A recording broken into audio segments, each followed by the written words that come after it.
Hey, we are recording to the cloud. I am going to start the VM and focus on what we were doing the other day, which was uh, uh, the exercise we were doing was called Docker files. That exercise is located here on GitHub. And if you can go there quickly, that should be somewhere here, maybe. Maybe not here, but called Docker files. That should bring up that exercise. So that's the exercise we are doing, or we were doing the other day. We have it opened up in a virtual machine somewhere here in the command line. You will see that. And the folder was Docker files. No, Docker files, like that. That was the name of the folder. And we were experimenting with a bunch of things. So we'll open the Atom editor and examine and just understand what the idea is behind this multi-step exercise. This multi-step exercise actually, let me give you an idea about how we plan to run this exercise to help us conceptually recreate whatever we did in, well, not all of it, but parts of whatever we did in a VPC exercise, but this time using Docker, a subset of that. That was a very comprehensive exercise. We'll do that entire exercise, by the way, the VPC one that we did in the cloud technologies segment. You did this by hand using mouse clicks on the Amazon's VPC section. If you remember and recall, that was the exercise we did manually, like clicking buttons and going to this and doing that and all that stuff. That's what we did. But you did this manually. We have another exercise coming up that is completely automated. So we use an open source product to automate the creation of whatever design or blueprint that we want in the cloud of our choice and implement that. That exercise is going to come. This is not that exercise. It is a subset, a small subset of that, I should say. So I am starting a notepad, but I'm going to make notes about what we are actually going to discuss today. And so in that sheet of paper that I am about to open, here on the left side is a sheet of paper, and on the right side I have this folder structure open. But let's understand a couple of details here. Like this file we used the other day to create an image, and I hope you succeeded in creating an image and then sharing it around. Sharing around is easy, just push it. So we use this Docker file. Let me adjust this a little bit, like that. Now it's better. So we use this Docker file to create an image. An image was, pushed to Docker Hub.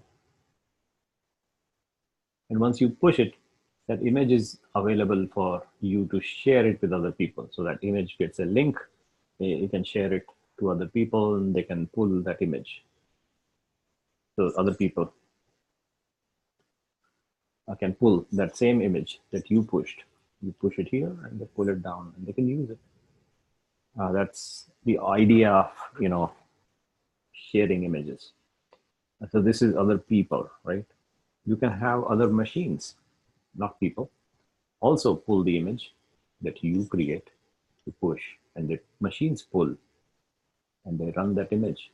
So that image that you have given to a machine, that will run it for you, and then this becomes a service that you create, basically, because you create a Docker file, you create an image, you push it, you have a machine pull the image down and run for you. That becomes a service. So imagine here in our example, if you had a setup in which you had one more thing, like in here we are doing some MySQL thing. If you had another run command that will install Apache, another run command that will install PHP, another run command that will, by the way, this completes your LAMP stack. So you have Linux, you have Apache, PHP, MySQL. So that makes you a LAMP stack in multiple layers. So this layer contains MySQL, this layer contains Apache, this layer contains PHP, like that.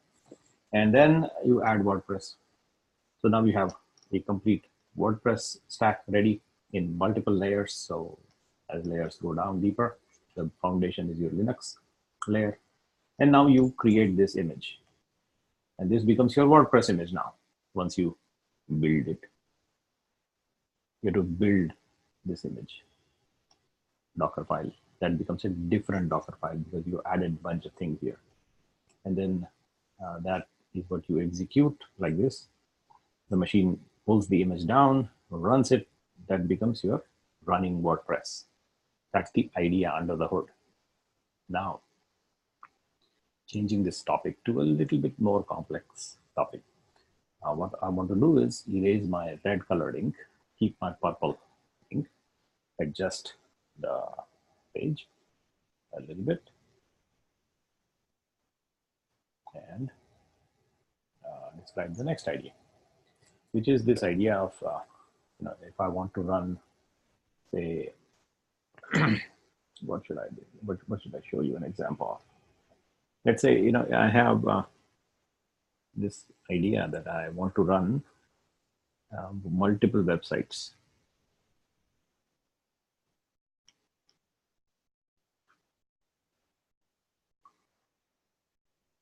All of these on one box. You know how to do this in Apache configuration. You have to create what is called sites enabled. That points to sites available. And then these sites that are available, you have to create a virtual host for each site, like that, for each of these guys. And then they become available. You can enable, disable them, and then they will function on here on the same box. You've seen this exercise using Apache, these files in configuration. That we have done, I think, in the past with just one example called example.com. That was the example I took, and we ran it in the context of a cloud, of I don't know, some cloud. And then what I want to now talk about is the idea where you can have the same thing simplified a little bit. Like, you don't have to go and worry about these kind of file configurations. But imagine if you have a service like this that produces some applications running live in some Docker container, like for example, this Docker file creates something for you. You can add your application directory and add your app, and then add your error places where you create errors, and you have your application, then you run the app. And that becomes your application image. And you want to run this application in a Docker container because the machine will pull that image and run it for you. That becomes a Docker container running based on your image. And so that's the scenario you will have for your app. And so in a case where you have applications running in a variety of Docker containers, where you will use a Docker file to build an image, and then that image gets pulled down by a machine, and so that gets pulled, you push, and the machine, you push it, and the machine pulls it down. Your machine will then run this image, and that becomes your service for this application that we are talking about. That runs. So you basically create a Docker file, create an image, we build an image, I should say.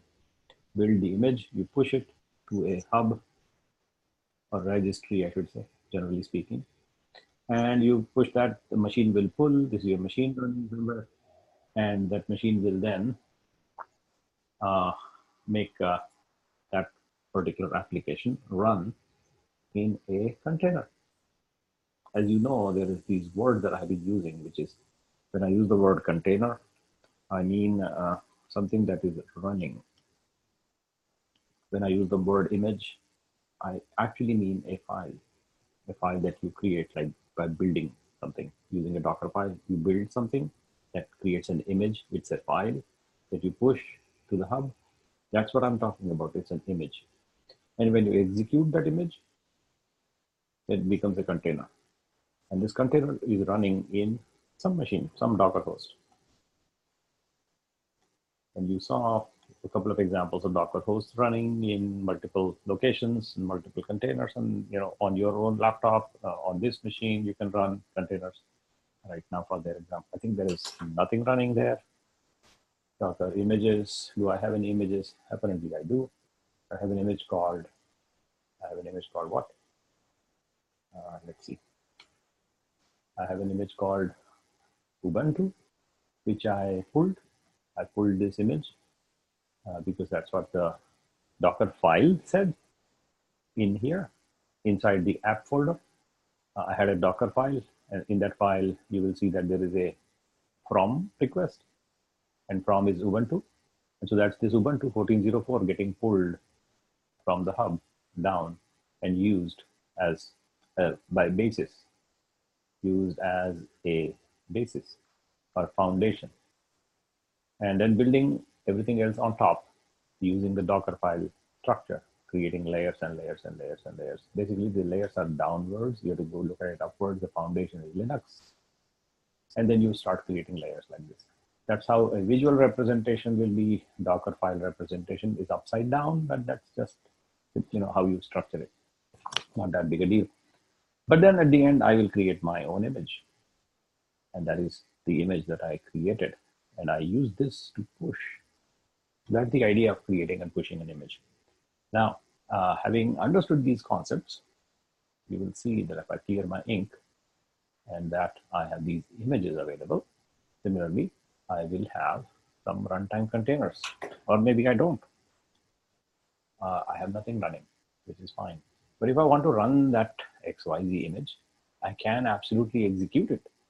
And what I can do is I'll say Docker, please run, and give me an interactive telettyper prompt in that image, inside that image called XYZ, and give me a bash prompt. So it is now running. So this image is your group login to the container ID.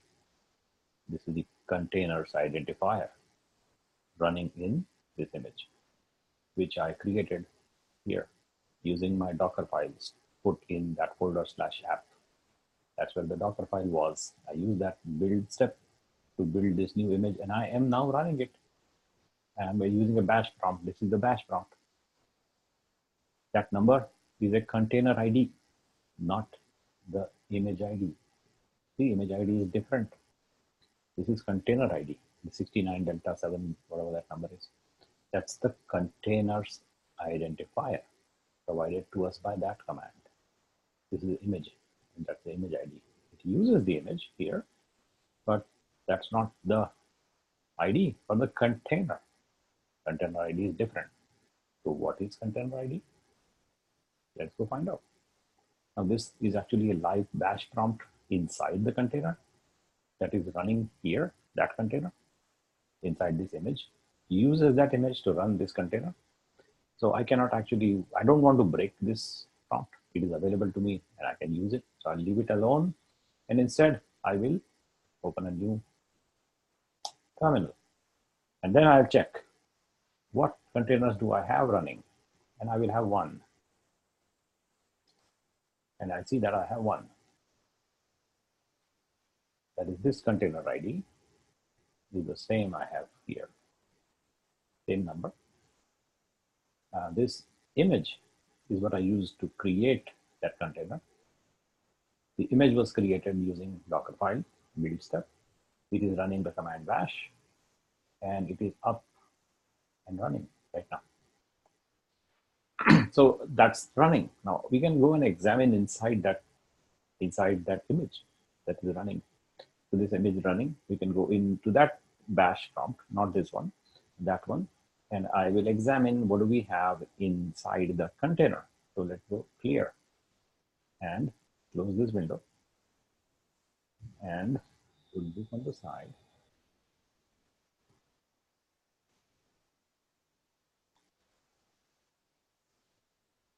Like that.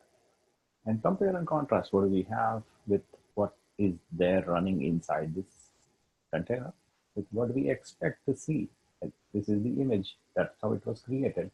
So let's go and examine, do we have such a folder called app? Let's go check out that folder. Should be there in the machine. This one, this I should not call it a machine, but it's a container. So that container should have a folder like that, like that. That should be there. That's a non-standard folder, by the way. But you will see it. You will see that it is created the other day.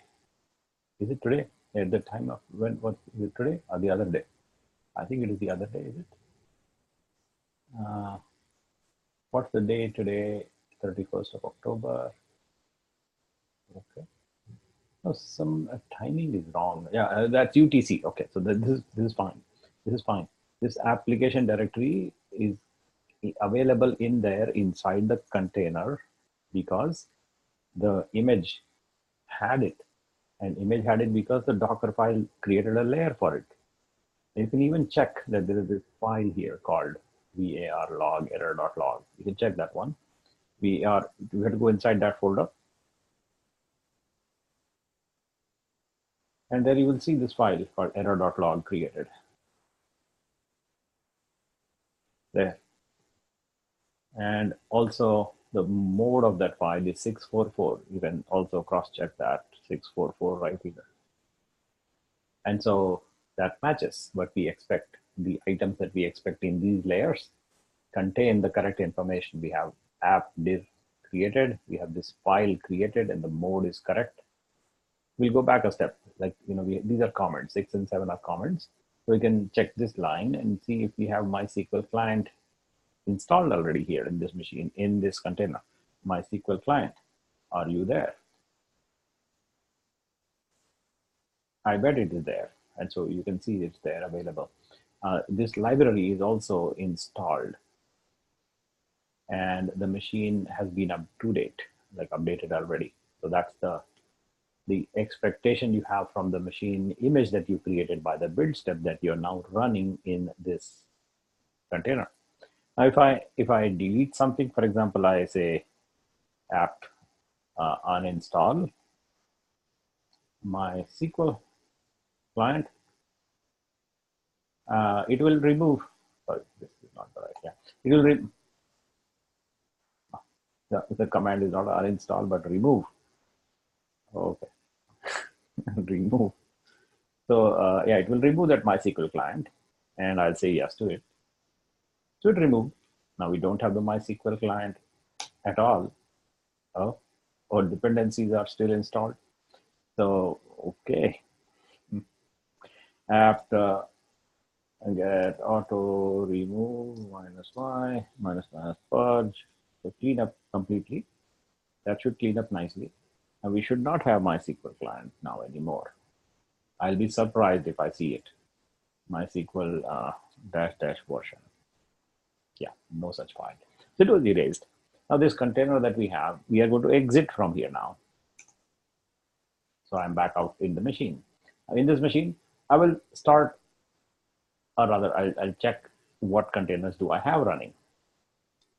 You will see that I have a dead container, dead one.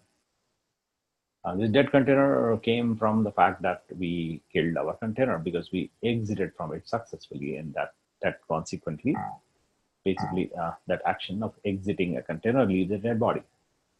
So the dead body is here. You can see the dead body. It exited successfully 33 seconds ago. That's your dead body of the image, which ran up once upon a time as a container. This container. The dead body exists. If you want to just see only the alive people, I should say alive containers, you should go this command. This -a option gives you all the containers that are exited or not. So this is a list of containers that are currently running. So we have nothing, but we have a dead container, which is okay to leave it there. We can actually use the file system of this container. If we need to, if we want to, we can make use of it. The file system is not dead, only the running process has been exited. We can clean it up like completely by saying docker rm -f and then number 69. That matches the container ID. So kill. Now the dead body is also gone now. And so that's why you don't see anything anymore at all. Having seen this, what I will now do is run another container using the same existing image that we have. And now I have another container. Now this container is F7 echo FF, different from the 69 delta 7. So the question I have for you is, do you think this machine will have MySQL client or not? What do you think? Not. Not. Okay, the answer is it will, because it's a fresh container, uses the existing image. See that image? It just instantiate a new container image, F7 echo F7. This number is a different number than that number. That number is dead, and I killed its dead body also. Like I completely removed it. So I don't have it anymore. That was not gone, but this is a new container, and it uses the image which already has MySQL installed, because we did that in our Atom editor. You can see it right somewhere here. So if you remember, that file installs MySQL client, and that's why the image has it. Now I instantiated a new container. So line number 5 installs MySQL client. So image has it, and I instantiated a new container. And the point I'm really trying to drive at this moment right now is to differentiate between a container and I exited and an image. See, this is the image ID. This was the container ID. So the point is, containers are an instance of the image. Let's do two containers. Right now we have a dead body. The dead body you can see is F7EFF, that number. Now I will open two commands, and in both these I will instantiate two new containers. And I am very clearly saying it's a new container, meaning it is going to be, oh, what am I doing? Break. I'll say docker run -it, and then please give me, using this image, XYZ, that image, please give me a bash prompt. So it gives you. Here, I'll say docker run interactively. Give me a, use this image, XYZ, and give me a bash prompt. It gives you. And you have it, two of them. One is 4FB, and this one is 79 Charlie Charlie.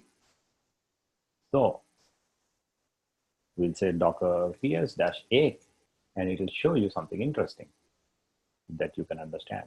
What's showing you, what it is showing you right now is intuitively obvious. And let's go see what it does. It gives you these things. See that number here, 79 Charlie Charlie. That one is this machine. We have this, I should say container, this container. We have this number 4FBC, that is, again, it's not a machine, it's a container. So I'm just using, sometimes accidentally use wrong words. So this is a container, that is this running container. They are identical containers. This one is identical to this one, in fact, except like a tiny, tiny difference. Can you spot the difference in these two containers, like this one right now and that container right now? Can you spot the difference? It'll like take a feat of depth of knowledge in Linux to really understand this esoteric question I'm asking you. It's a very, very corner case, but I'll tell you the answer. The question is, practically speaking, this container, which is using this image, and this container using the same image, should be technically identical, right? Yes, more or less. In most common use cases, they are practically identical, because I did not do anything. I just ran them, two containers, this and that, and they are running. But I am saying that there is a tiny little difference. I'll tell you what that would be. Actually, hold on. No, there is no difference at all. It is identical. it will now become different when I do something. I'll tell you what the differences will be. Right now, it is exactly identical, like equal sign. That equality, that's what you will see. Two containers, identical containers. They will have different port numbers, different IP addresses, and all that. We'll also see those things as you will go along. But this container is an exited container. That doesn't. It was exited, I think, in the previous step. So you will not see it because it doesn't exist anymore. Only the dead body is available. So erasing the ink now and trying to see if we can find out. Oh, that is already an exited container there, exited. So it's not going to be found at all. It doesn't exist anymore. Now let us see what the differences between this container and that container could become if I run something. If I do something here, like as simple as trivially simple as ls. And now the two containers are different.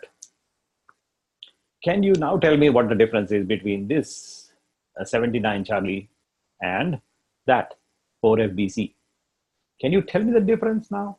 Because you're looking at it right now in your face.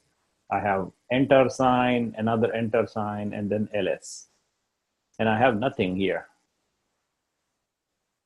I've done nothing yet. So the difference will be really esoteric, really fine corner case. And I'll now tell you what the difference will be. In Unix, there is a thing called history, which is stored. And that's history is different. That's like esoteric, really corner. History there.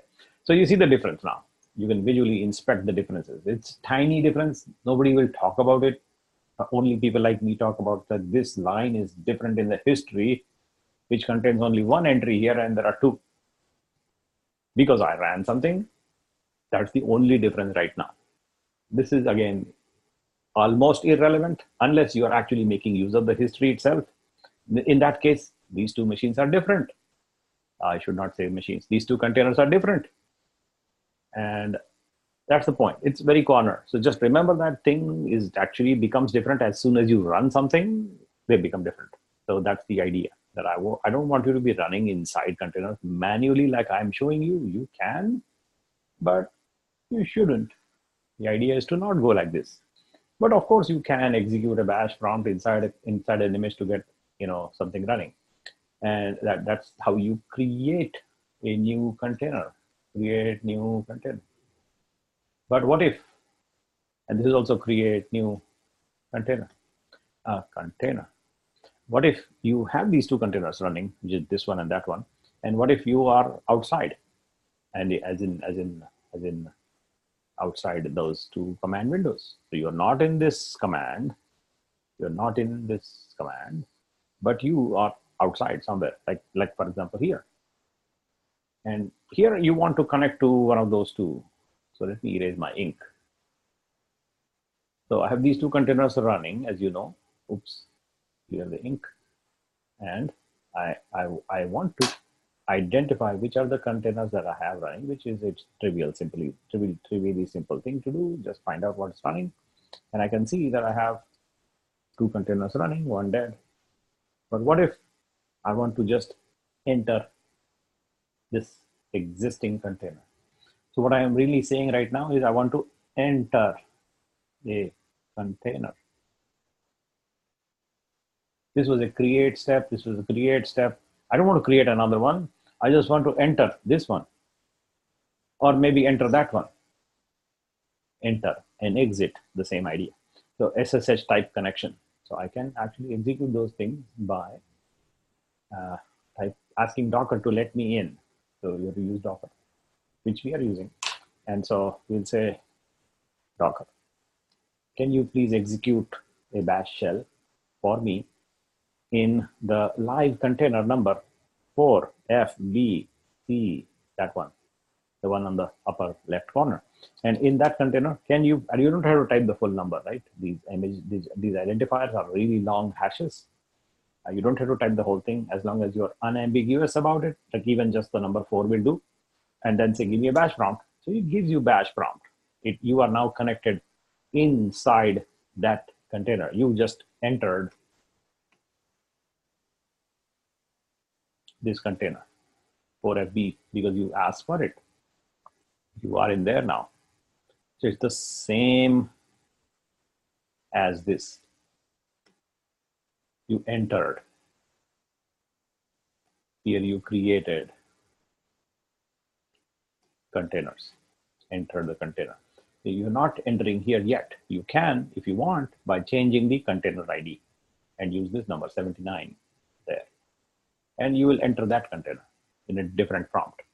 So that's the idea of entering a container. And of course, exit is exit. And you create, you don't have to create every single time. You can just have a running container, enter, exit. If you can, if you want to, you can. That's the idea. Now let's close this up and kill both these containers and move on to the next step. So I'm basically building our understanding of what to do with these containers and how do we properly manage them so that we don't even have to enter like these. We don't even have to enter and create these things in a system where I would rather not do these things by hand, but I would need to know how to do it. If I need to enter the container or need to create a container manually, I need to know how to do these things. I need to know and understand that these are possible, but I would rather not do. I would rather not muck around with the containers because it makes the container dirty. You know, there is no other way to describe it. Yes, I just said that. The moment a human like you and me touches like this, touches a container or a machine in production, then you are basically making it dirty. And dirty things are bad. I mean, that's obvious. Just saying it out loud that, you know, don't go there. Bad idea. But know that you can if you need to, but don't. It makes dirty things, and so you don't want dirty things in production. So you want to go completely automated. You don't even want to even worry about going there. That's the idea ultimately. We are getting there, but we need to know how to do things. That's why we are covering these ideas. Now clearing it up, closing, killing this container by exiting it and exiting that. And now we have, what do we have? 3 dead containers. Okay, so what do we now do? By the way, I just want you to remember one more idea, which is you can reuse the dead body. The 3 dead bodies we have, you can reuse them. Reuse the storage, or I should say volume, which is the same thing, of these dead bodies or dead containers. So you can make use of this storage area here and here, whatever data is there, or rather was there in that container is there even right now. You can still mount it and make use of it. How do you mount it? You mount it on another container. So a new container, and you say volume from that one. It will give you that volume in your new container. You can access, read and write files that used to be there when this container died. This Jolly Blackwell, whatever that container name is, this number is. If you mount the volume from the dead body, it'll let you experiment and do a biopsy on the dead body. I am bad. I shouldn't be using these words on a Halloween day. Okay, so erasing this. No dead body references. So, so let's kill the dead bodies. By the way, just want you to be aware that you can enter a dead container and access the file system. Having said, let me erase the dead bodies here. Okay. Hello. Why is it making noise? Yeah. Docker rm-f, and then here is a shortcut command to just wipe it clean of all the dead things. Dead or alive, like shoot everybody containers. Shoot all the containers I have or I ever had in my system. That's this command, which is kind of complex. But you can take a moment to now note that down, or there is a cheat sheet. There'll be a cheat sheet. I'll just paste it for you. So here it is. Copy and paste. That's your kill everything I ever had in my system. All three containers that used to be dead, the dead bodies are purged from the system. The purging happens from this location. I don't know where. Is it log or what? I forgot where the Docker stores it. Where does Docker store? Where lib? Okay, where lib Docker. That's where the the okay permission denied. So sudo, and then now you should see the dead bodies used to be sitting in the area called volumes. That's where these dead items will store the corresponding storage area that you can mount, by the way, in another container if you need to, which will be the next example. But don't go into this folder unnecessarily. You need to know that it exists. You need to be able to understand what it contains. But don't muck around with it. Exit. I am now going to look at our next example in the project, which is this atom where we are closing this window now. And we are looking at another Docker file here, this one. And this one, as you will see, is a Docker file. It's kind of very, very simple. It's kind of excruciatingly small. And so what's the point of this Docker file? The point that I'm trying to do is to use the idea of reusing the volume from an exited container. That's the point I'm illustrating now. So I want to actually create a container and exit from it and leave a dead body behind. Maybe I should not use the word dead body anymore. So I will create a container and I will exit it, and it will have its existing volume left behind. That's the idea here in this Docker file. So it will actually create, or rather I should say, this is a Docker file. When I build it, it will use the Ubuntu 14.04 as the foundation or basis. It will create a volume in that location inside the image and run true. And so when you run true, it does nothing. And then there's nothing else to do. So it exits. And when it exits, it leaves behind this folder or volume. So that's what I want to leave behind in the leftover exited container when I create an image and then use that image to instantiate a container and exit from it. So I can leave behind a volume. And I want to reuse data from that volume. That's the next part of this step that I'm building towards. So that's what this step will do. When I build an image using that, it's going to be really, really simple. What it does is creates a folder in there and then exits. The true is basically do nothing. So here we run true, you'll see it does nothing. And that's what I want to now go to the right folder, not this one.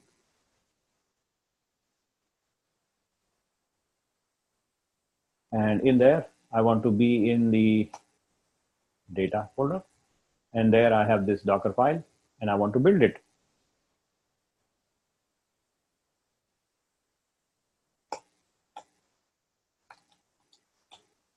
That's it, done. Docker build dot, it builds. It was nothing much to do. So the step number one was to use the foundation, that is this. Step number two, create a volume in that location, so it does. That's step number two, creates a new layer. That's a creation of a volume. And then step number three, run true, so it does. And then an image is created. Image doesn't have a name yet, which is fine. We'll assign it a name by tagging it. We can, or we don't have to, but we can. We can always tag it. And so we can first of all check out our images. Now there are three images available to me. One is the XYZ image, which I used this Docker file for. And this new image that I just have created 41 seconds ago is this image number F92. F92 is this image ID available. It doesn't have a name and a tag yet, but I don't care about it yet. I will eventually give it a name, a proper name if I want to use it. But right now, just the idea is that I created a new image. That's the only idea. And the image is this one. Doesn't have a name yet. Now, let's go to look at the next idea. When I am going to look at this concept of creating multiple things that you may remember. For example, let me just see if I have something interesting for us to look at. Give me a second. I'm just quickly reviewing what do we have here because I may have forgotten. 1, 2, 3.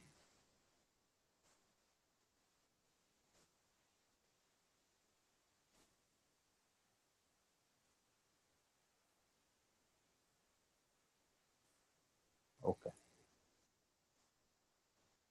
Okay.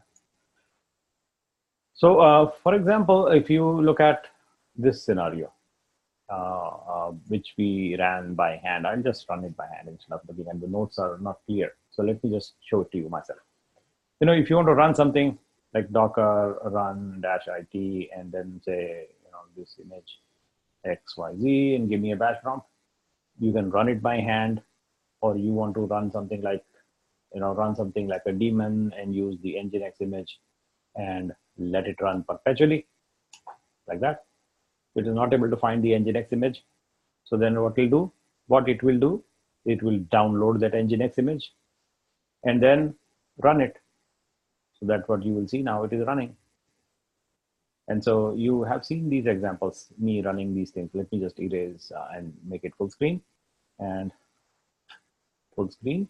And there you will see that I now have an image called Nginx right there.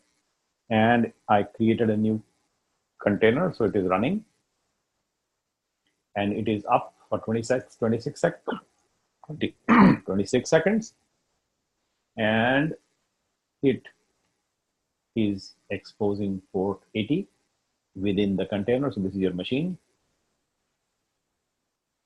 And there's a container here, this one. It exposes port number 80 and it shows you Nginx right there. But if you have your Firefox browser here and you try to go localhost, port number 80, nothing will be visible because these things are not connected yet. So we know how to connect these things, right? So I'm going to clear my illustrations, or rather leave them as is and just type something. So what I want to now do is actually open Firefox and see if I can go to that thing, localhost, and see if I can find something there. Localhost colon port number 80. There should be something already. Apparently from a previous exercise, we have Apache running on the local machine. So I need to clear it up. So sudo apt remove Apache 2 and also remove the sudo apt auto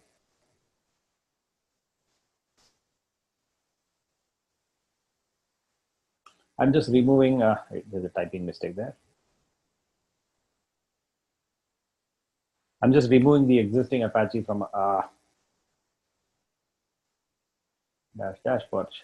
I'm removing the Apache and its dependencies from my machine because apparently I have it. So I don't need it. So I removed it. And now my Firefox should show us nothing, unable to connect.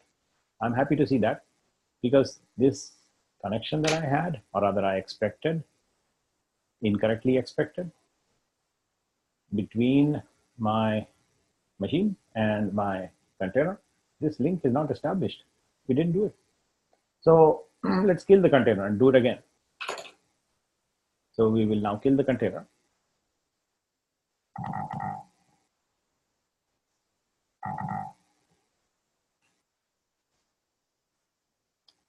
And there is a container there called 9 delta. So I will kill the 9 delta there, docker rm -f 9d. That goes away. And then I will run docker run -it. No, actually give me run like a daemon, not interactively. I'm not interacting with the Nginx myself. I'm just running it like a daemon in the background. Run Nginx, please. And port mapping like that. Then it runs. But something caused executable file not found in path. Okay, what happened? Error response from them and starting the process caused executable file not found in path. I think this there's a typo, I think, in the command. Probably the P is expected before, but I'm not sure. I'll check. Let us see.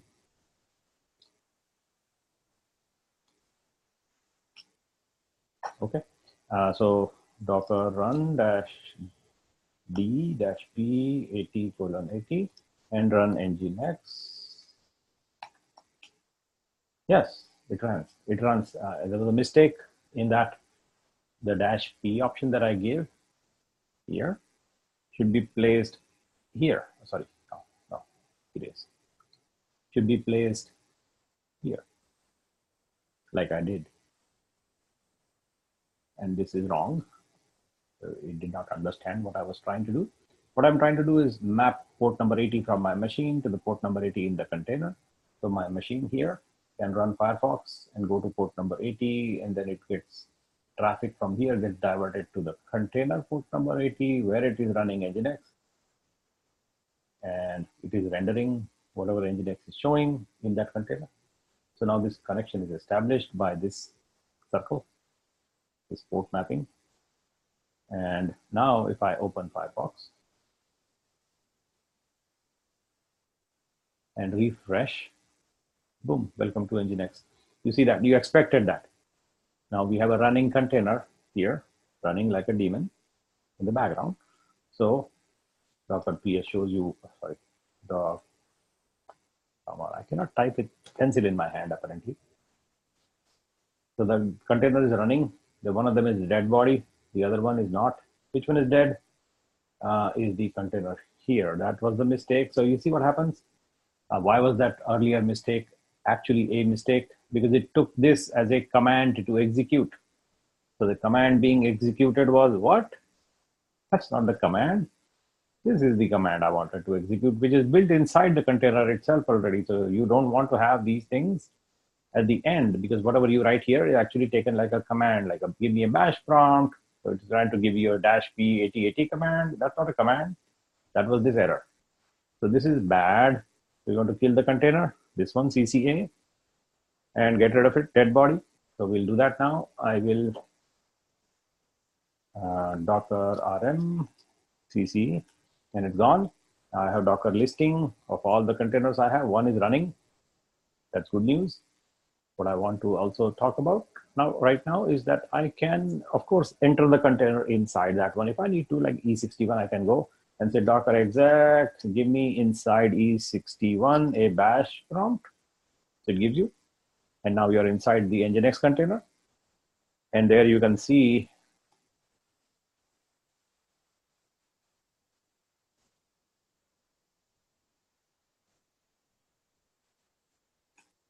the index file in that location. So it is the Nginx running in there.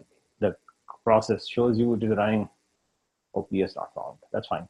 But the process is running Nginx in this machine. You can actually see it if you install HTOP or some other tool. So I can show you the Nginx running inside the container. We are inside that container right now. And what you will see now is, first of all, which machine is this? It is generic Linux. Which distribution? It is Debian. So that Nginx container was built using Debian. You will also see, if I install in that container a process explorer, like something apt install htop, for example. Okay, it's not giving me htop. What about top? Top not found. And so apt install top, unable to install. So apt update. Now it should update and let me install htop. So it will give us a process explorer to understand what processes are running inside the Debian container running Nginx, which is the Nginx container. And let us now install apt install htop to see the process explorer should get installed right now. And it did. So we'll run the Process Explorer inside our container, where you will find that it is running Nginx. There's so much CPU, so much memory consumed out of the Nginx worker and master running with this command as a root process and nothing else running, by the way. And you have bash and htop running. Bash is running because that's what I am interfacing with it. If I kill this process number 6, my terminal session will die. If I kill process number 232, my htop Process Explorer will die. So right now, this exists because I am interacting with it, and this exists because I am running it. But otherwise, we just have pure, just enough OS running, just bare minimum thing that I wanted to run, just Nginx, nothing else. That's the kind of ideal setup we want to get to. And we can get that with containers or even other machines. Primarily because we are making sure that we are not installing crap, like other things that have come along, we don't want them. And thereby we are saving money on CPU and memory and everything else. So we can get away with cheaper machines. If you don't install unnecessary stuff, whatever you have actually needed to be installed and running will run more efficiently because there's nothing else. Only what you need, just what you need, just enough what you need. That's what's running. That's what you see. And that's the idea behind running only exactly what you need and nothing else. Hey, Nilesh. Yes. I just want to make sure I understood. So the Nginx image was created, it wasn't in the Docker file, right? You just pulled it from like the registry, or where did that come from when you created the Nginx container? Good question. Good question. It came from the registry. It did not exist on my machine. So it got pulled from the registry. Let's go quit this htop and I'll show you where it comes from. So this is the, I installed htop. So I'm going to exit from the container. The bash thing dies. Mm-hmm. And then what you will see is this command that I ran. What did I run to create Nginx? I ran this, right? Mm-hmm. And when I run it, I may not have this Nginx image in my list of images. So it pulls that image down. So now I have an image called Nginx. Now where does it come from?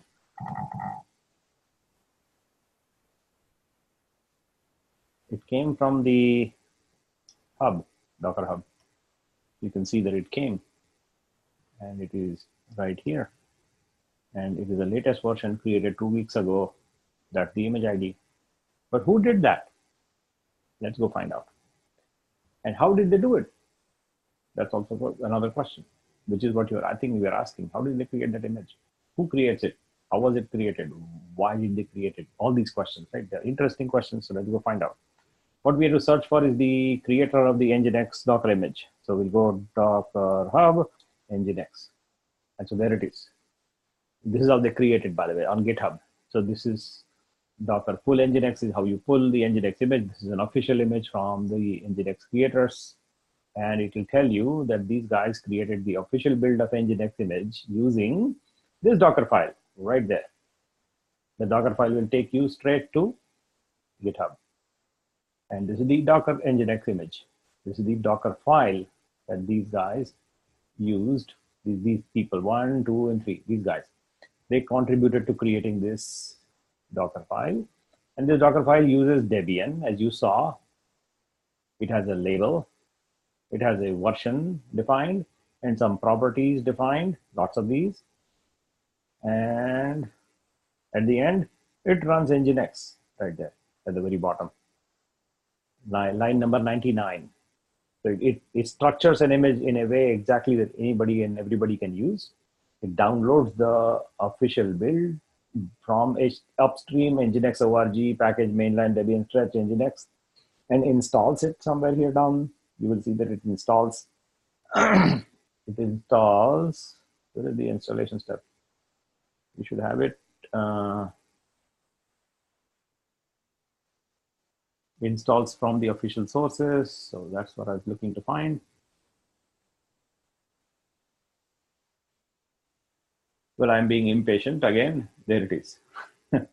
So apt install Nginx packages. That's what I think will install Nginx. Yes. And then you expose port number 80 within the container. And then you run Nginx with the daemon mode off inside the container, run it globally. That's the scenario that you're looking at. In our example, you saw that our container had the Debian basis. And then it had port number 80 exposed, and the Nginx process was running, and Nginx was running here. And our machine did not have any connection to begin with. Port number 80 between the machine and the container were not connected. So we established a connection mapping this port with the actual port on the actual machine. So Firefox shows this. And this was the actual Linux machine under the hood. This is your Ubuntu Linux that you have in your virtual machine. This is Debian Linux. That's the basis of this image, as you saw up ahead on the top here. The basis was Debian here. And these guys, these three people, contributors, they don't make these images by hand at all. That image creation is also automated. Let's see where it is. Automation, they cannot show you. But generate Stackbrew library, maybe not. But I'll demonstrate something which is like, how do you automate image creation? And you create a Docker file and you push it to GitHub, and that's all you need to actually do, because everything else flows along. Every single thing after you git push happens automatically. Git is where you have to have people understand what they're doing. And then you need to debate and discuss and fight and, conflict resolve and git merge and all that. But then finally you're done. You commit and then you push. When you push, everything else is automated. It needs to be automated. It should be automated, and we'll show you how to automate that. So that's the idea behind this Nginx image. Let's go back to the machine. That image is currently running, and you can see it is running here, and you can also open it in curl. That shows up. That curl is a browser, terminal browser on the command line. It shows you the same file that a Firefox would show in the local machine. That's what this idea is. Use the browser on the local host to see whatever you will see. You should dump the index.html file right at you, right there. Now you're back outside on the command line, and now we want to go expand our exercise even further. So we'll go look at our next step. So whatever you saw in our history, let's go clear these annotations. Let's open history. The idea is history. See this kind of a creation step that I had to create my container. If I had a bunch of different items along with it, like dash p, and by the way, this Nginx has to be at the very last, Nginx as the last item, not here. And I will have port mapping, some volume mappings, and some other things, and more things, and environments, and this and that. And then it becomes a really, really long command, almost unwieldy. So yeah, however you write it. Unwieldy, difficult to handle, difficult to manage, that long command. So there is a short method to construct a separate file that will keep track of all these parameters that you need to pass when you run with the -d option, -p option, -this option, that option. All these are captured nicely in one file. That is not Docker file, not Docker file. Docker file is used to create an image, to build an image. What we are really talking about right now is to run a container. It's a different idea. But again, there are lots of little things to handle and keep track of. And so we keep track of all these stuff here in a file called docker compose.yaml. It's a YAML file. So we put all these configuration parameters of daemon, port mapping, volume mapping, this mapping, that mapping, X, Y, Z, environment, blah, blah, blah, whatever you have. All of that, one file. And then you want to run a container, you say docker compose. bring it up. So it will bring up all the things that you have written down in this YAML file. That's the idea. Basically shortcuts to simplify your life. This file will build an image. This file will run containers, multiple containers, and connect them together. So let's see an example. So we are going to look at a Docker Compose example now. Here is, which is the best example to look at?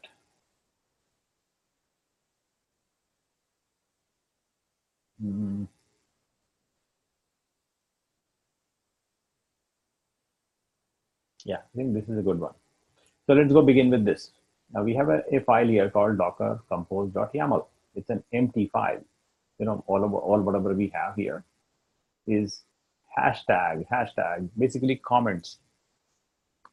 These hashtags are not executed. So if you run docker compose.yaml file, meaning on this window, if you say docker compose up, it will do nothing. And so it will do nothing because there is nothing in the file. I mean, the file is actually empty, practically empty, I should say.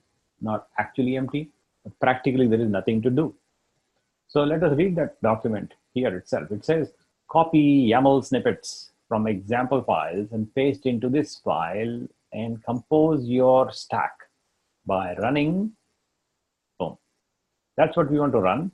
So I ran it almost that, docker compose up, almost ran that. But then my file was practically empty. So I need to fill it up with snippets. Where do we get the snippets from? These other files. So there is a main example, and there is a 3-tier example. There are some other examples. So we'll see all these examples that we have, but we'll begin with a simple idea. That is a 3-tier example. And that example is what I will now talk about before I use it. So here is a white sheet of paper, and I will now describe our idea. And what do we have in mind in that file called 3-tier? That's the name apparently I have used. So I need to describe that to you. It is, by the way, the same exercise that you did with Chef, the last one, the very big one. The same, exactly same exercise. But see how succinctly we do the same exercise in a different tool this time. Let's see. So 3-tier. The idea is basically generalized as N-tier architecture. By the way, let us not forget that we are now in the architecture segment of the bootcamp. Just want you to understand that we have switched. The other one called DevOps has finished.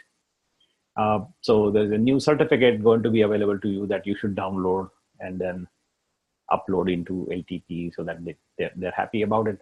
So just do that whenever you get an email from on the second part of the course, which is DevOps. Upload that into LTP. Remember to do that. And today is the first day for this architecture thing. So we are actually starting to build our understanding of what these architectures actually do from a practical usage perspective. And you know, the thing that I am building is the exact exercise that we did in Chef and WordPress and all that. We had a WordPress deployed, which required a bunch of things under the hood, beginning with a Linux machine, PHP, Apache, MySQL, and all that stuff that we did, right? And then we added WordPress and all that, and then we had a happy website available to us. We'll do all of that right now in just one command. It's so simple that you will actually laugh as, why did we do this difficult way at all with Chef? Why did we have to go through the trouble? And you might say that, and that's okay. But that's something that you want to understand, how easier it has become over the course of new tools and techniques. And even further, it will become even a whole lot easier. The things when they become easier, they become so simple that you don't get to retain control exactly over what is going on under the hood. And I want you to be fully aware of what goes on under the hood. And that is the primary reason I make people go through this detailed, excruciatingly detailed exercise so that they understand each and every nut and bolt of whatever they want to do in the context of using a cloud for a given application. But having understood that detail, now is the time we can use higher level tools to automate even more complex architectures. So we need multi-tier setup. And what we want to be able to build is pretty much a setup which runs WordPress. It has a container running this. It has a separate container running database. And it needs to also have a separate container that stores the data, the actual useful stuff here. In the database, whatever you have, you want to store it here. And this WordPress needs to connect to the database server. This is the database server. This is running MySQL. And there will be a container. This will be a MySQL container. And it will run nothing except MySQL server. It will not store data here, nothing. The storage is outsourced. I think that is the right way to say it. Outsourced to another location. In our simple example, location. In our simple example, what we are doing is using this container as a place to outsource the storage. You know, I've been talking about this, put your storage, actual data somewhere else. This is our proxy somewhere else. This is not how you actually do it, but in a simple exercise, that's what I'm using as a proxy to store data, because I don't have a ready S3 solution, or rather, I should say, a ready MySQL service solution outside somewhere, hosted by Amazon or Google or Microsoft or a bunch of other companies. I don't have that here in this trivial exercise. So I'm basically simulating that I have a place to store data in a separate, dedicated container. That's where I will use to store my data, not the database, the data that goes in the database, that data that sits here in a container. So I call these containers, these three. I will have containers here and here and here. This will store my data. This will run my MySQL server, and this will run my WordPress application. I will have three containers. I will connect my WordPress to talk to the MySQL server, and I will have MySQL server store the data in this separate, dedicated place, which I'm happen to be using this container. You can use a separate dedicated place somewhere else that you choose in a future example, not this one. So that's the idea of a three-tier architecture. Now inside here, you will have the LAMP stack under the hood. It is built into this image, and that's what we'll be using.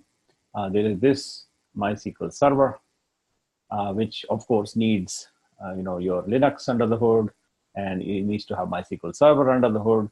And by the way, this is an open source project for WordPress. So there are people in the WordPress community that build an image called WordPress. So we don't have to worry about all the stuff. They just give us a ready-made image, we just use it. That's exactly what we'll be doing, by the way, here.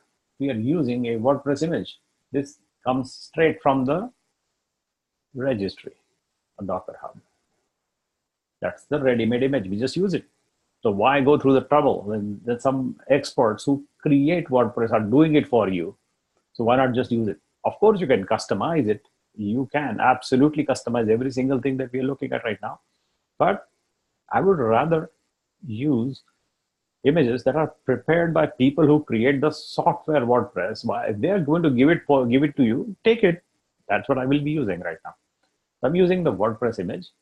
This thing is created by the people who create the MySQL server database itself. They give you an image called MySQL, and it is available in the Docker registry. So I will use it. Now there is nobody here that gives me a ready-made separate dedicated place to store my data. So I will build my own. I call it data. And by the way, we have just built that image already in a previous step. You may recall that I did here. That tiny little thing that I created a volume that exports this file location. That folder location is exported, and that container is there. We built it. That's it. That's as simple as that. There's nothing much to it. And so that is this, the place to store data. My simple proxy where I will be storing data will be that. That Docker file will create a new container when I execute the Docker compose component here, as you will see. So I'm trying to build these 1, 2, and 3 containers. I want this container to start and leave and by the way, exit. I don't want it to be doing anything. It's just as data being sitting on a file system. So there's nothing to be executed. What I really want is to reuse the volume that I have exposed from here in this image that we will be using this image to instantiate a container. And I think I just want to further refine my thinking. In my illustrations have become ugly, so I will go to another sheet of paper and I will simply write that down. There is an image that I will be using or building, to use or build, and then I will be creating a container by running an image. And so the image I will be using for the first one is called WordPress image. It comes from the Docker Hub, created by the people who create WordPress software. So use it to use. The second one, I'll be using an image called MySQL, created by the people who make the MySQL server software. It is available on Docker Hub, so I'll be using it. The third is a place to store data, and there is nobody who does these exercises except me. So I build my own image called data. And I'll be using that image to store a volume called var lib MySQL as a volume exposed from this container, which I will run this image that I will build. And when I run it, it exposes a volume, var lib MySQL. And that's the volume I want this container, which I will create using this image here. So it will mount that volume exposed by this guy, this container. These are containers on the right side and images on the other side. Image here, container there. And container becomes available when you run an image. So run something, run image, gives you containers. That's what we will be doing, running containers soon. And this is your data container, which exits, nothing to do after that, exits. And it exposes this volume, which is being used by this container. It will run a database server called MySQL server container. And one more, which uses this image to create a WordPress container. And that connects to the database server like that on port number 3306. And then it exposes itself on port number 80 to the world outside. So that's the setup. Effectively, we have 3 containers, 1, 2, and 3. 3 images, use, build, 3 parts. Let's go see the Docker file now, or Docker compose file now. What I need to do is just point out to you that we have 3 parts to this file called Docker compose YAML. By the way, the file name is not exactly Docker compose YAML. There are some extensions to it. This is not the file that we want to use. We want to actually copy from this file everything that we have like this and go to that file which has nothing, or practically nothing. And here, line number 6, make some room and paste and save. So now we have the correct file containing the correct content. This is the file that will be used when you run Docker compose up. That file. It needs something inside. It did not have anything, so it did not run anything. But now we have three things. We have number 1, number 2, number 3 in there. The number 3 is also very, very small. This segment called the data container will be created, but before it gets created, it needs to build an image by using the data or the folder called data containing a Docker file stored right here. So this build action will look at this folder, whatever that folder is, that folder, and look for a Docker file in there and try to build it. And that built image, new image will be constructed, will be used to run this container called data. That's the container number 3. Then we'll look at the next segment here. In here, what we are going to do is use the image called MySQL 5.6 available from Docker Hub to use. No building, use. And use volumes from here, here, here. Which volume? Var lib MySQL. That folder is exposed by this Docker file. So this data container will expose that folder, this one. And we are using it right here. Volume from the other container. So I will store my data in the other container, not in this, but here. That's number 2. Then we have more volumes defined. What I want to do is I want to provide configuration to this MySQL image. The configuration for MySQL is stored in that location inside the container, as you already know. So this is the items inside the container. And these are the items. There's a colon in there, by the way, colon. That colon separates what you have in the machine from what you have in the container. Machine, colon, container. Machine, colon, container. That's how the separation or relationships. The machine, container. By -p 80 colon 80. Machine, container. -v, volume XYZ mapping to ABC. Machine, container. That's the relationship in your colon separation. So now you understand that this portion, we are looking at this colon carefully and identifying the ideas that we want to do a volume mapping between the actual file in the machine here, actually the folder here, I should say, not file. The folder is that folder, by the way. Docker files, etc, MySQL, conf.d.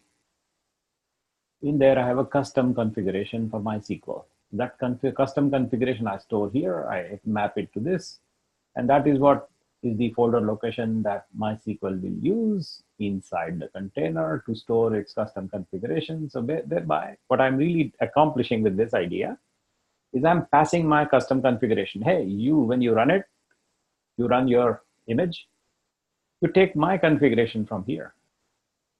So that's the idea.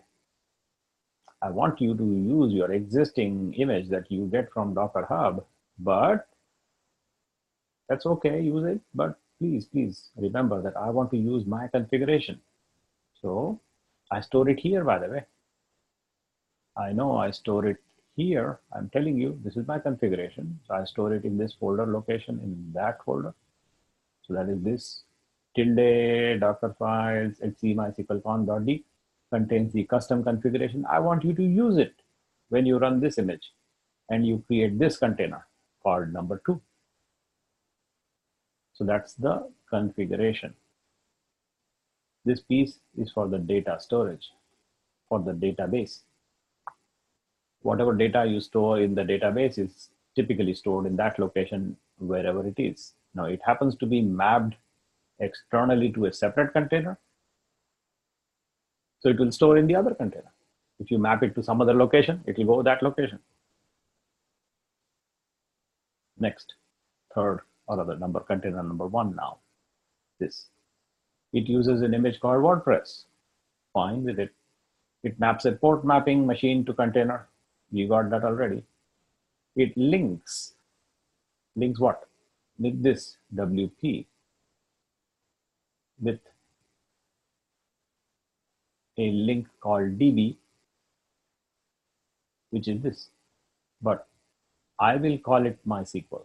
So the reading of this can be a little confusing. So I want to read it to you in plain English as to what it means. So I'm erasing this red ink right now to simplify our understanding of what this notation links mean.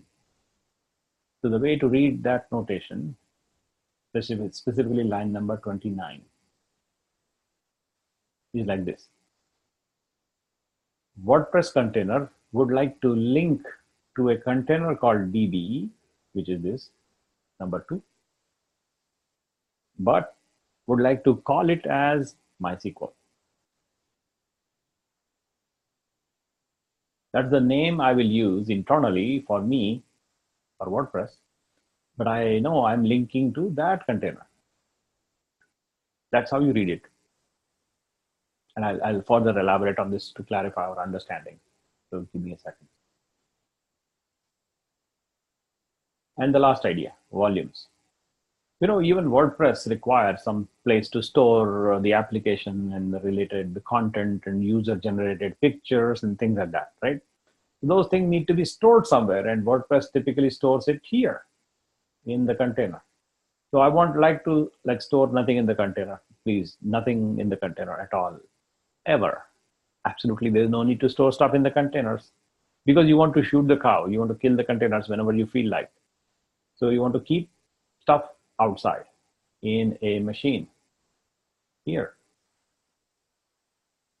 or even not in the machine, somewhere else, ideally somewhere else, not in the infrastructure where you want to just get rid of whenever you feel like. This is your machine part, this is your container part. Mapping again.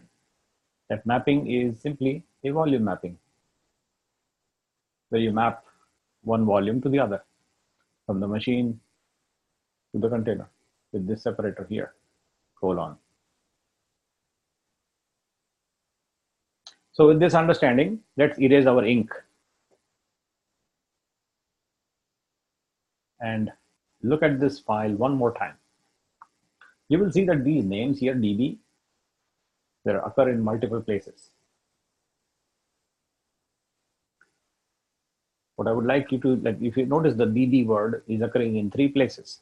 They're highlighted with the whatever color that is, purple, blue, God knows what color, green maybe, some color. So that DB is in 3 places. It is, and I think an accident that I have this name as DB. There is no need for it to be DB. It can be whatever you like. Just whatever you like.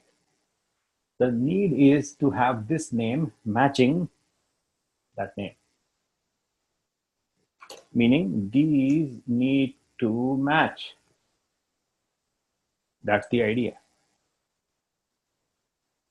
Other than that, it doesn't matter what you call it. And that's how you establish a link between this container, which is this one, but I'll be calling it MySQL internally, which is fine. So WordPress calls it MySQL, you call it whatever you like.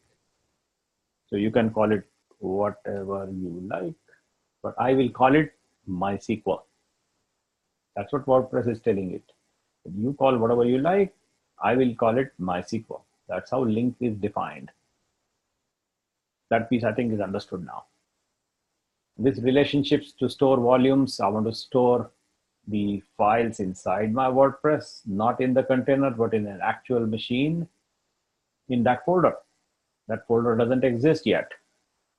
In our system, we don't have it yet, but it will be created when we instantiate the whole thing. So when we run Docker Compose up, it will start 3 containers. 1, 3, 2, 1, like that. 3, 2, 1. 3 containers will be started.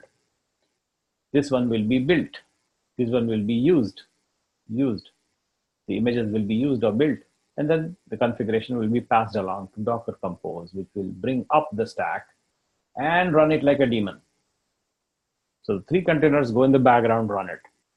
That's what you will see now. You will also notice that these images don't exist in my system right now. So they will be pulled from Docker Hub. So now we are ready to run it now.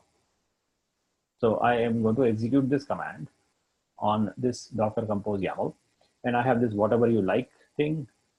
It's just checking. Yeah, I think that's okay to keep. This name should be reasonable. So like I want to store my WordPress database. So maybe I use WordPress, or maybe I use the name WP, or maybe I just leave it like it was, like this, because that sounds really fancy to me. I'll call it sounds good. That's okay. I mean, you can just choose whatever name you like from the database, right? Just remember that this variable, this name is what the database will pick and assign and use. That has nothing to do with this, because this thing, whatever you like, is the name of the container, which happens to be running MySQL server. You can call it actually MySQL server. That's okay to call like that. You can call this WP whatever you like again, but I'm just leaving it the name as is. So with that understanding, I'm going to execute this whole stack. Docker Compose up. We bring up the stack and run it like a daemon. So let's go, let's run it here on the command line. Clear, run, and go. You will find that it builds an image. What was built? Let's see. Annotations, draw. So step number 1, 2, 3 to build a new image, successfully built that data image. And then it's pulling something like, library MySQL, library WordPress pulled, and it ran something, and then it's pulling this WordPress image. And once it gets pulled, then you will see that the pull succeeds and all of that is taken care of. And then you have WordPress running in your machine in something happened. The port is used and the port is occupied because our stupid Nginx is conflicting. Okay, I did not kill the Nginx. Let's go kill it again. Okay, so this errored out because our Nginx container was running apparently. Now, hold on. Are you running Nginx? I think so. Yeah, it's there. So it is up and running for last 42 minutes, and that is occupying port number 80. So these guys did not succeed. The WordPress container was created, but it did not succeed in running perpetually. So we'll kill everything that we have, like completely fire a machine gun and kill everybody.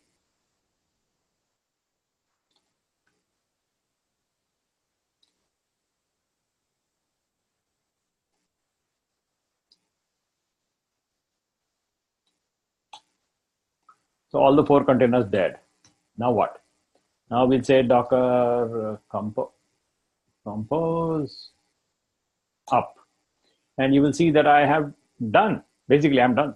So here, let's go understand what just happened. What happened was that you had this image for data already built in a previous run of this action. We ran it before, so it built that data image. So it just executes a container. It had the MySQL server image and MySQL already downloaded from the Docker Hub. So it builds a new container for MySQL. It has the WordPress image already downloaded. So it just builds a new container. So this is your container number 1, container number 2, container number 3, all of them running. And now let us check them out.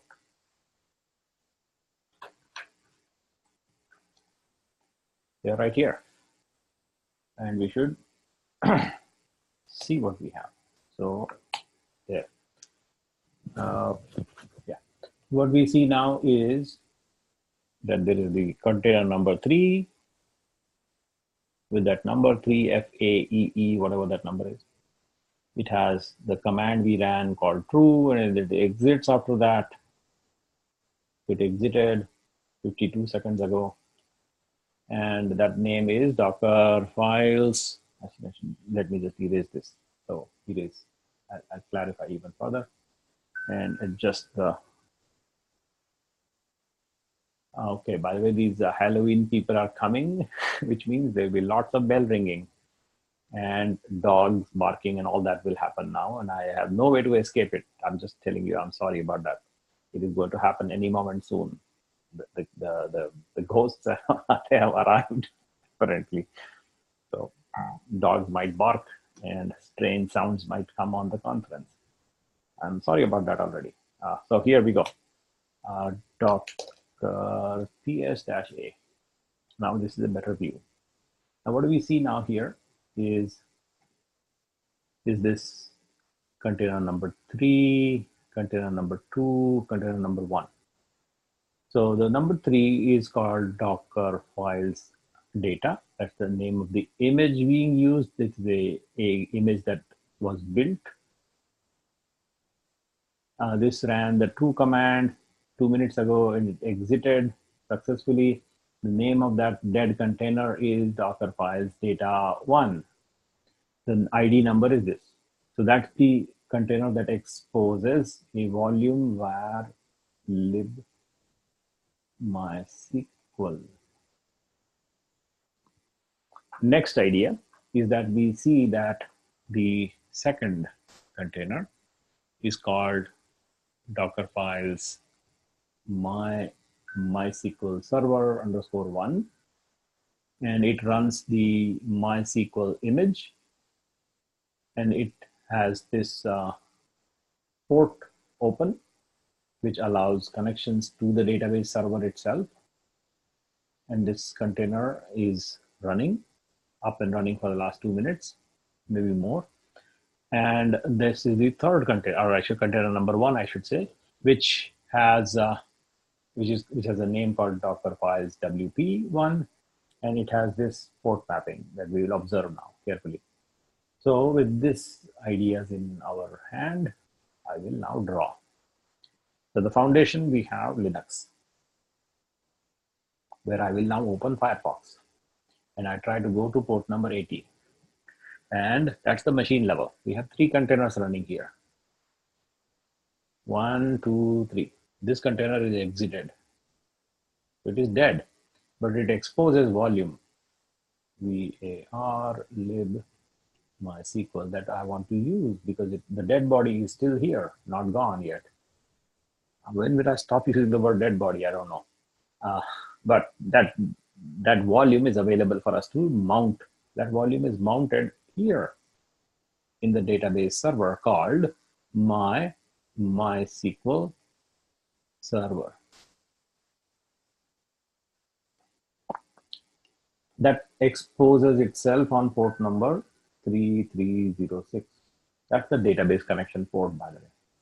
And here is your LAMP stack running in WordPress, which is your container number 1 that exposes WordPress on port number 80. And it makes a connection to this port here. So it can get connection to the database server that you have. This itself mounts that volume here, which is exposed from the exited container called data. This is your database server. And this is your WordPress server. And this mapping is also true right there, which is say 0000/80, sorry, no, :80. It is. This is not slash, this is colon. Mapping to port number 80 on the container side. This is your machine. So this machine, when I open Firefox or open curl localhost or anything like that, and I try to visit port number 80, this is mapped to port number 80 that this guy exposes. As a result, I now have WordPress ready and running already. Let's go check it out. I should open Firefox and just go to localhost. And I expect to see WordPress there. Let's go see it. And I did not because it is caching. So let's refresh. And it should show localhost, should show WordPress right there. And I click continue and I just go on and set it up.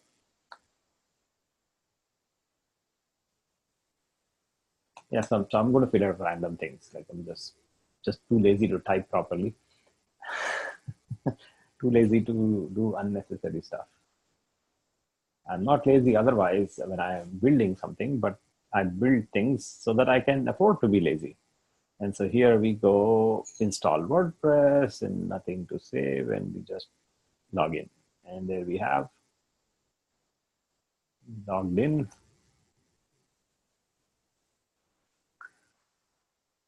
And the official WordPress latest version is already running.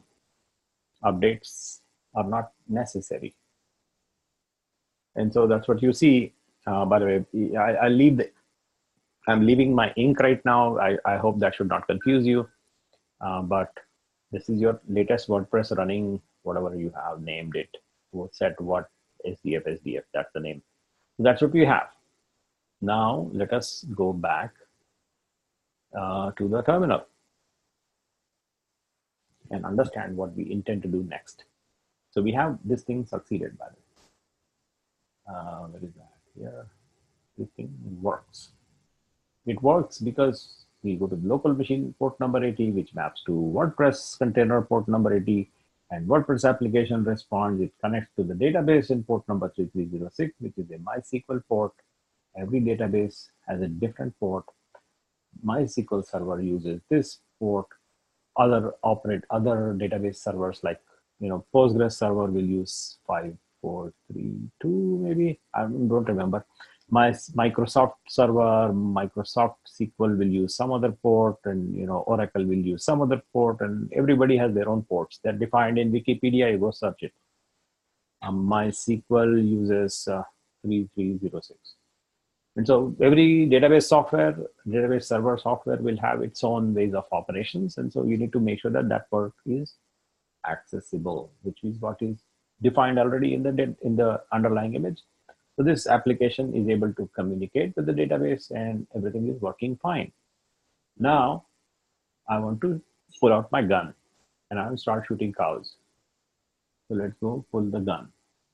And here I want to kill this cow. Kill this also. But leave that cow. Leave the dead body of that third. So I will preserve my data. So what does that mean? I'm going to close and start the gun. I will kill this container, kill that container, but not extinguish this dead body yet. So let's go kill it.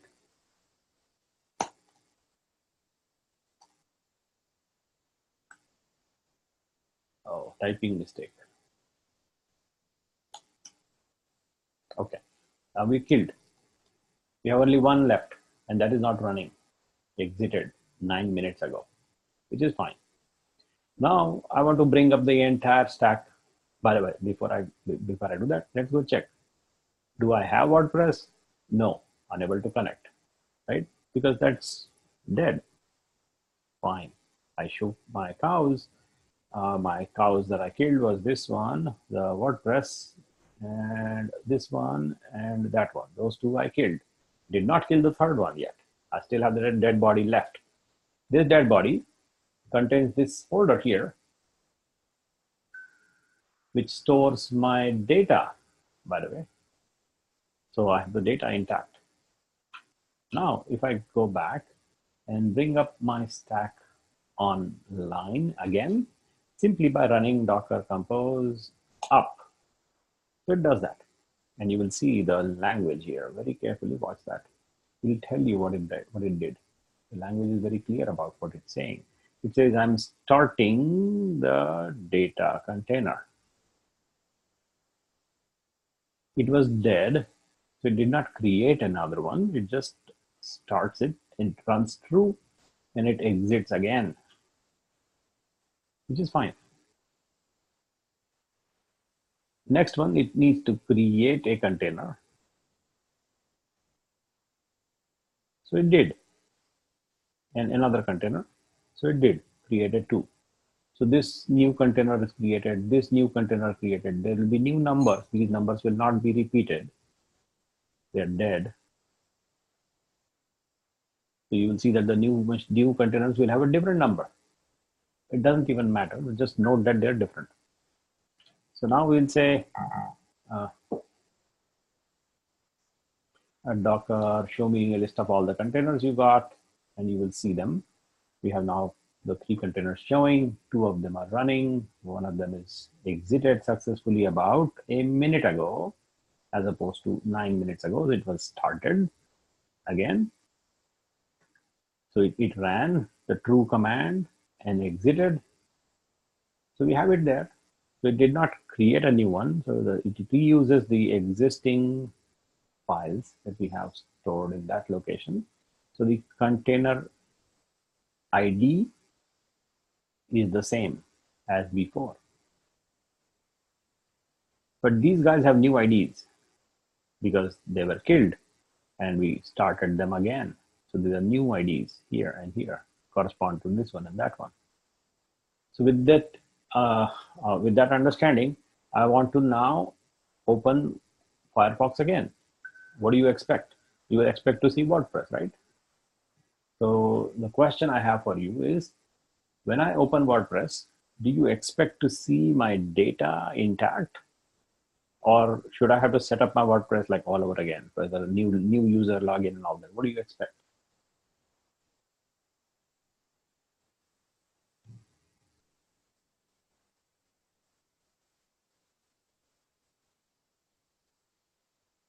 This one did not exit, did not die, did not get killed. The body is there, the file system is there, and I am using it, and I am reusing it. So when I open Firefox this time, I should see the login state and everything preserved, because that was stored from my application into the database and from database into this file system, so it should be there. All I did was recreated this guy and reused that guy. So I should have that randomly chosen name should be available to me when I go open Firefox like that and refresh. You will see that everything will come back online just like it was to begin with, including that randomly chosen name, whatever that name is. Because the detail, which is that name, is stored in the data container. Not here, not in the WordPress, not in database, but outside. Not here, not here. So I think this is getting too cluttered. So I'm going to erase all of this and close the Firefox browser. And make sure that you are with me on the idea that we are storing our data here in a file system exposed by that dead container. And you can also see that we can see the file sitting in there by going to this container. And you can see where the files are stored. So let's enter the MySQL container in a new command window. Where is the new command window? Here, yes. And there I am going to go to my database container. I'll say docker exec, and then exec what? 52 bash. This 52 comes from this number here. Oh, hold on. That 52 is basically coming from here because I want to enter my MySQL container. So I'll go there and I enter, and there I will see in the data container, I have stored a couple of configurations. You will see them now in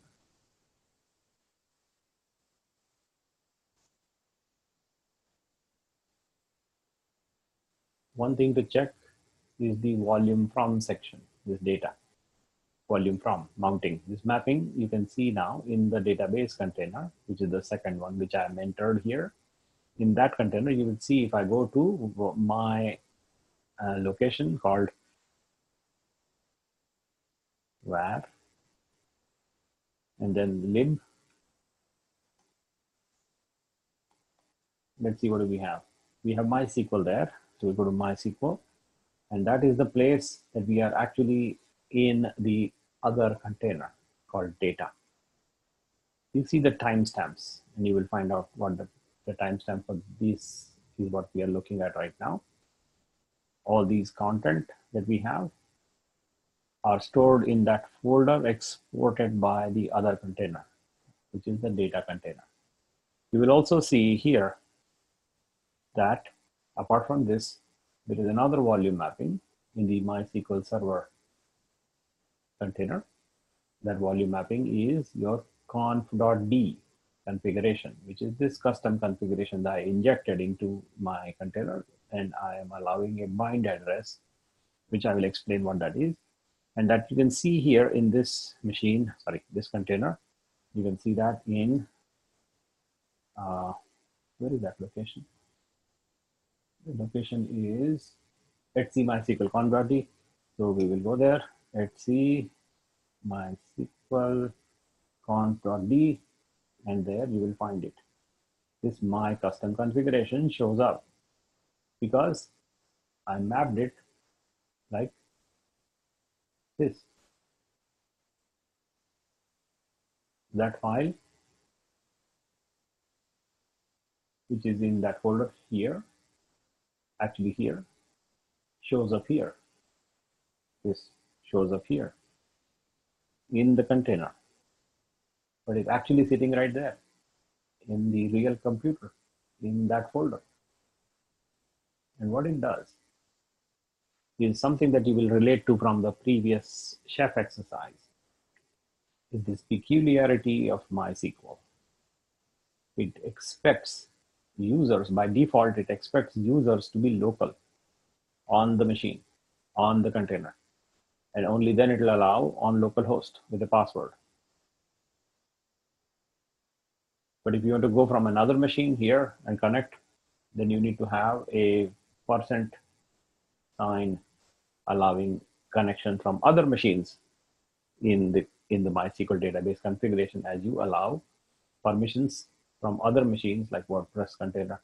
To connect to this database container, you have to go do that change in the configuration. There's another way to make that change happen, is to change the default behavior of MySQL itself and ask MySQL to just listen to everybody. So instead of focusing only on the local host, you please listen to anybody and everybody within the bounds of your access. And that's what this bind address change is in the custom configuration that we add on here in that file there. And that's what you will now see when I clear my drawings and go to the custom configuration. Is I am specifying a bind address. You can allow connection from any IP address as long as it is within the container system, because the access is limited only to containers. And so there is no issue from a security standpoint. Only if you are within the container system that you will be allowed to connect from any other container to this. And that the expose change I'm making in a custom configuration, and I'm passing it here to this container, so that this MySQL container will allow connections coming from other containers. And that's what happens. That's the reason why it is succeeding to allow connections. So that's the connection configuration as you notice in our example, which is what we are dealing with right now. So that is your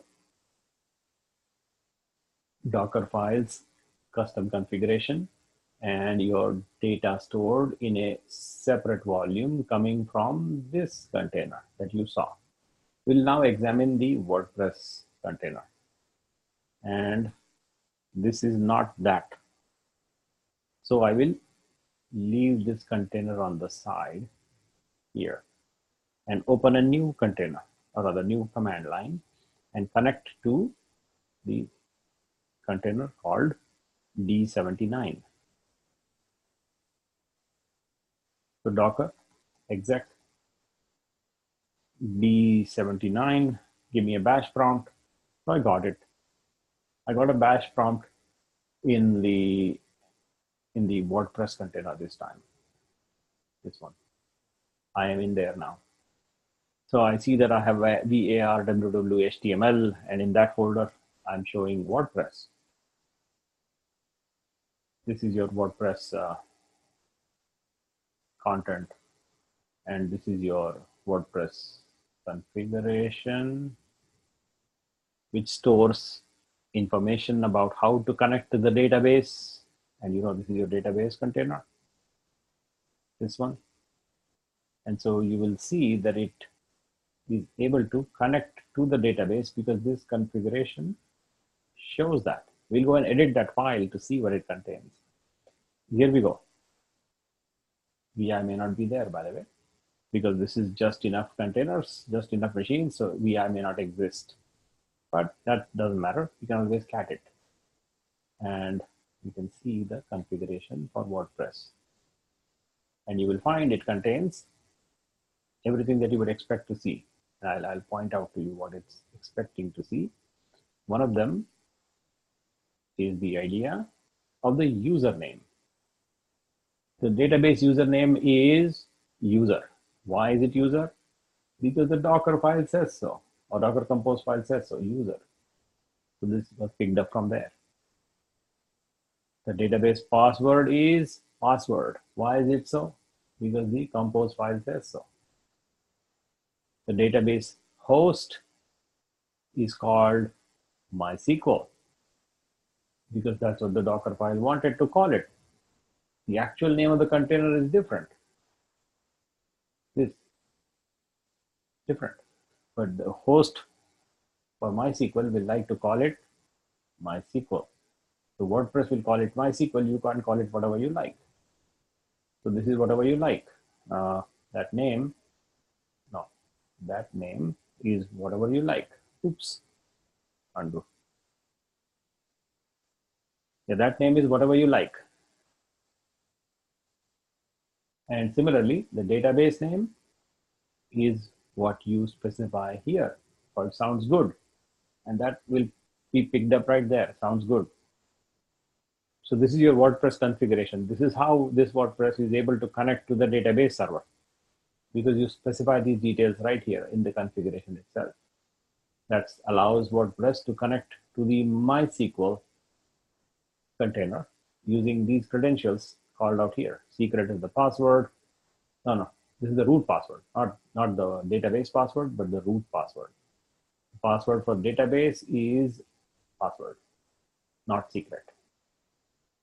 What does that mean really? It means that you can go to the database and attempt to connect to the database itself directly using the root password if you want. So in our database container, we can say, oops, undo. Go to the database container here and say, let me connect to the MySQL machine, which happens to be running right here, by the way, as a root user, and let me use the password called secret, and I'm connected. I can see my databases, and I will see the database called sounds good. Sounds good. The database exists because we created it, and the configuration created it. You will also see the way I entered this database is by typing the root password. I'll exit from here now and show it to you one more time. See, I'm going to the machine, or rather container called localhost, which is this container itself. Using the root password, I am connecting passing the password secret to connect to the database as a local client. I'm going from the database container itself. Similarly, I can go back here this time in the WordPress container. And I want to do the same operation, MySQL, and I want to connect to the machine called not localhost, but the database server that is called MySQL.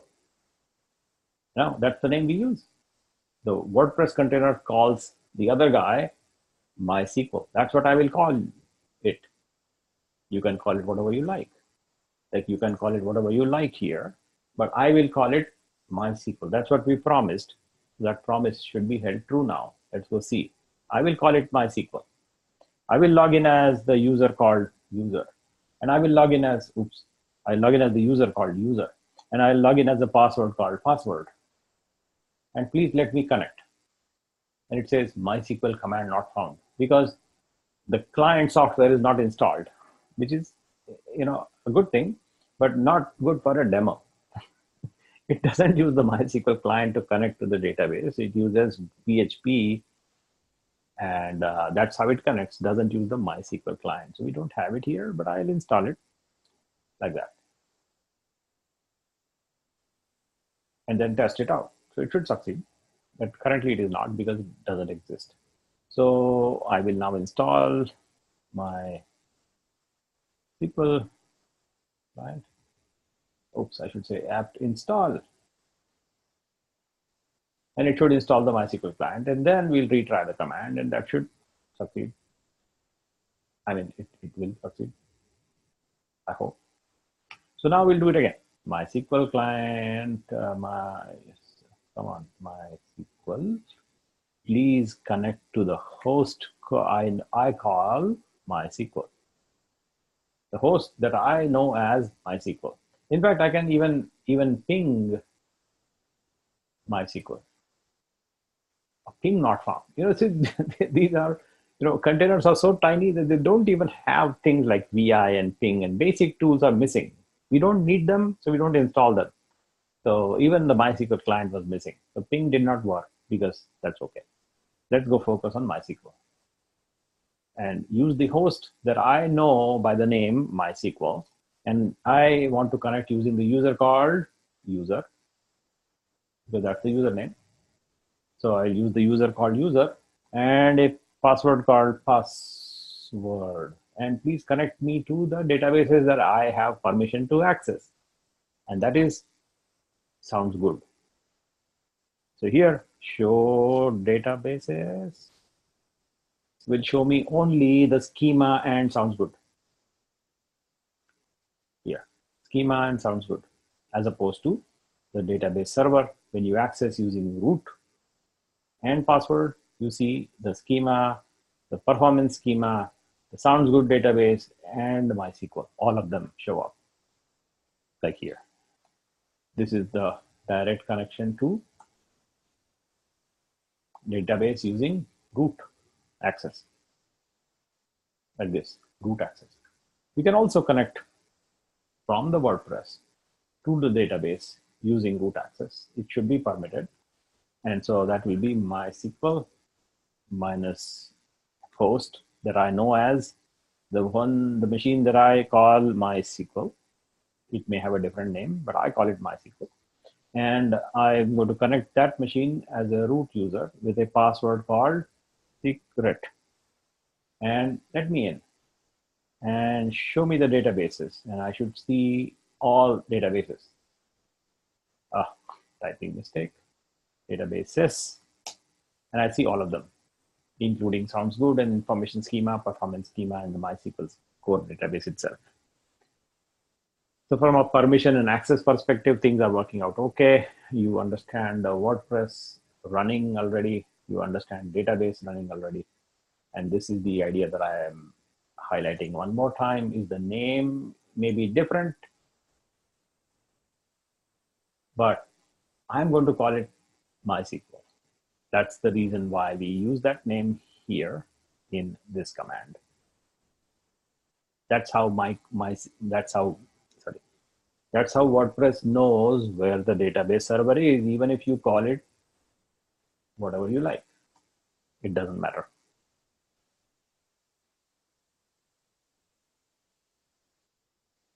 So with that, I think we have a good understanding of what we just did.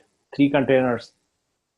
And by the way, this one last thing, this WordPress content is a new folder created here that stores the content stored inside WordPress, which means if I go back to my browser and try to upload something to the WordPress that I have here, localhost, and I log in, I think I'm already logged in.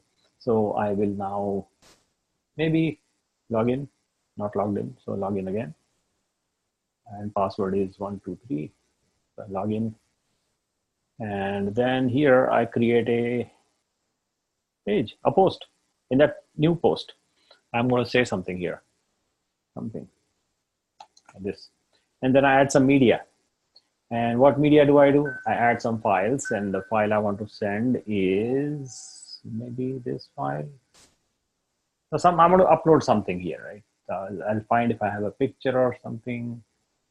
Maybe not. There's nothing in this machine. Oh, okay, let's see where we can find something here. I think it is in picture should be here. User share desktop.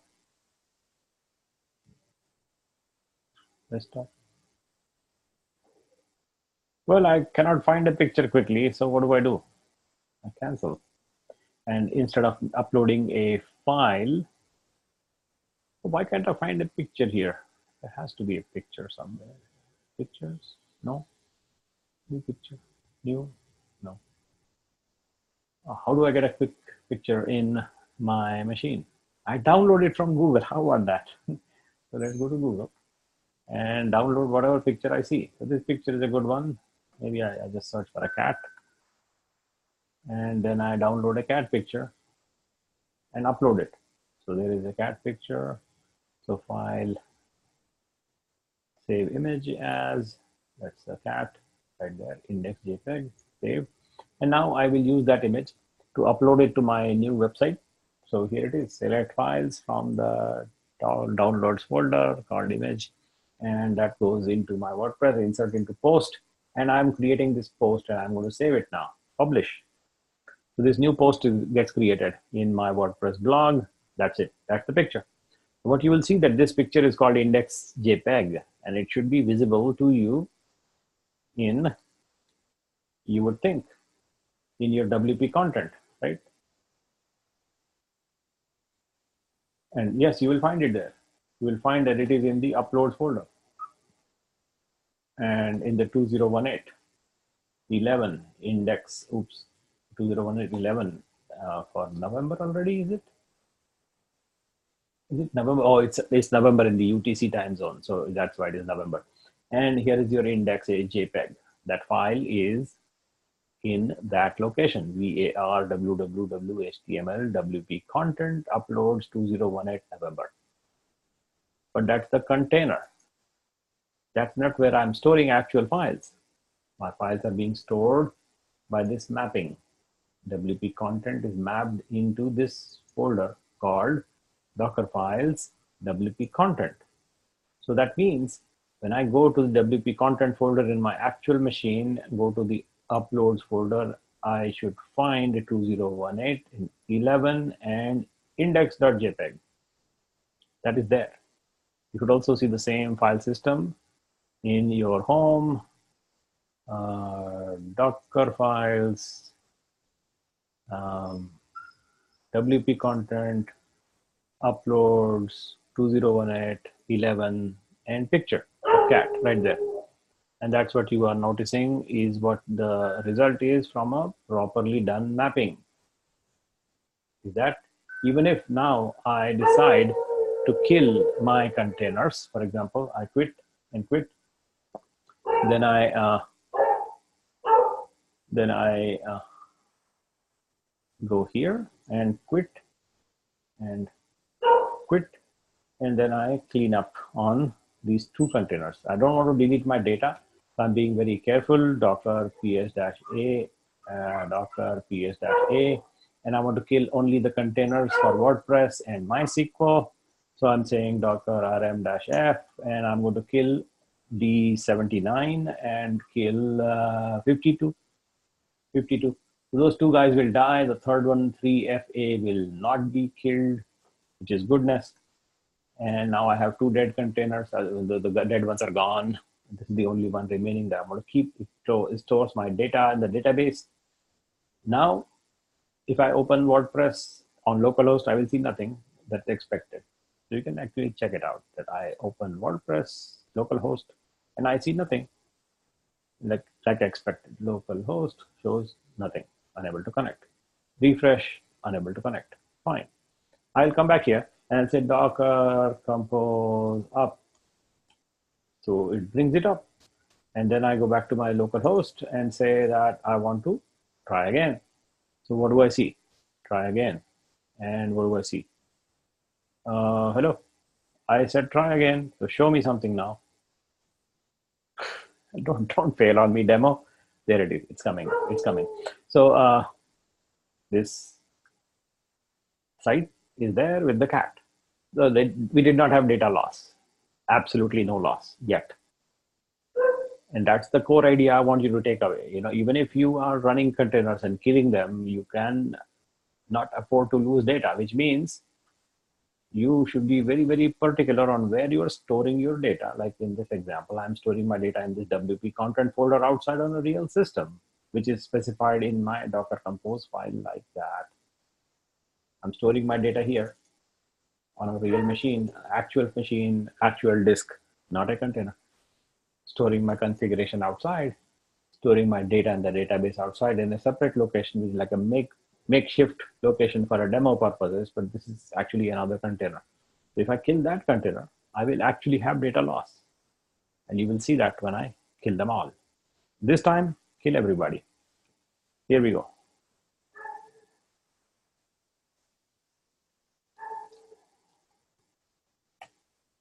Everybody die.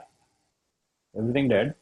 Now we start Docker compose up D, and you will find that it's like a brand new setup. You will still have WordPress, but it will be empty WordPress.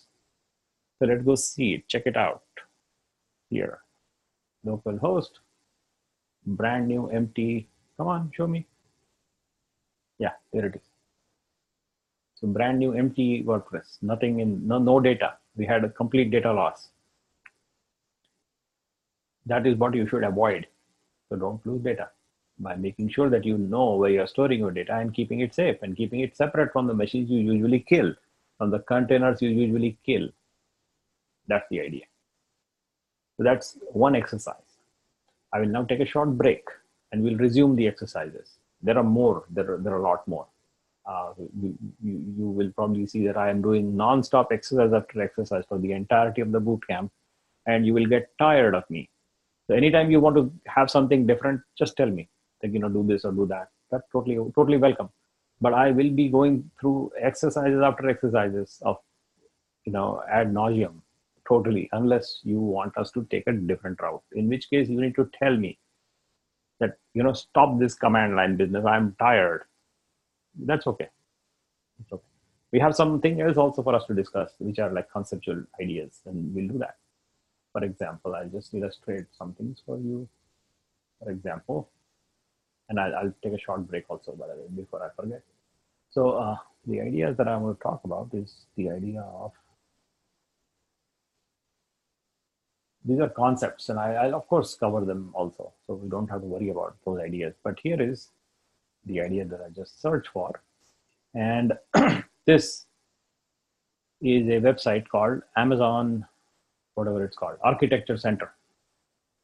Now here you will find that there are various examples of how to do certain things the way Amazon wants you to do. And there's nothing wrong with it, like absolutely nothing wrong with these ideas. But one thing that I want you to pay attention to, which is that anything that you read here on this website, there are lots of illustrations and diagrams and pictures and all that. But we'll cover all of these pictures so that we'll understand a variety of different implementations of what Amazon thinks is the best way to accomplish something. So this is the reference architectures as advertised by Amazon. these are advertisements. I just want you to be aware of the fact that these are ads.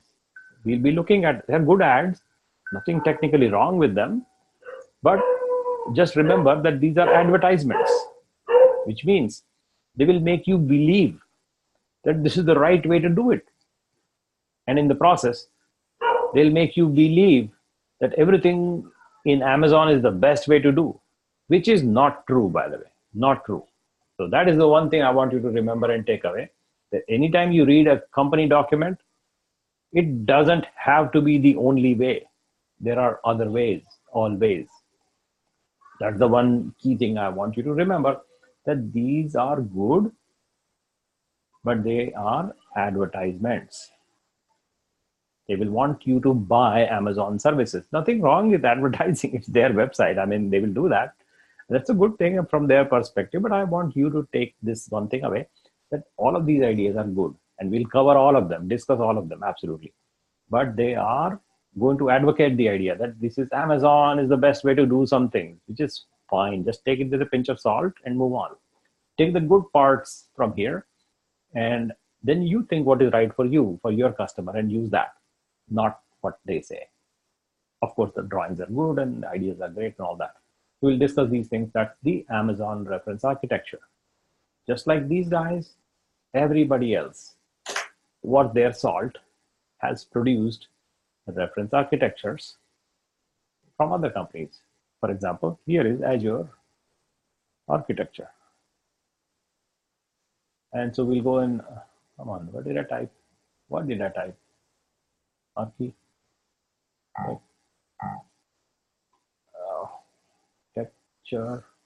There we go. So it should pull up a website called Microsoft Azure Solution Architecture Center, something like that. So here is more of the same, but with Microsoft's point of view, Azure Architecture Center. And there are lots of things to read and understand, and there are some reference architectures for a variety of uses, like big data, artificial intelligence, hybrid networks, enterprise integration, this and that, and goes on and on.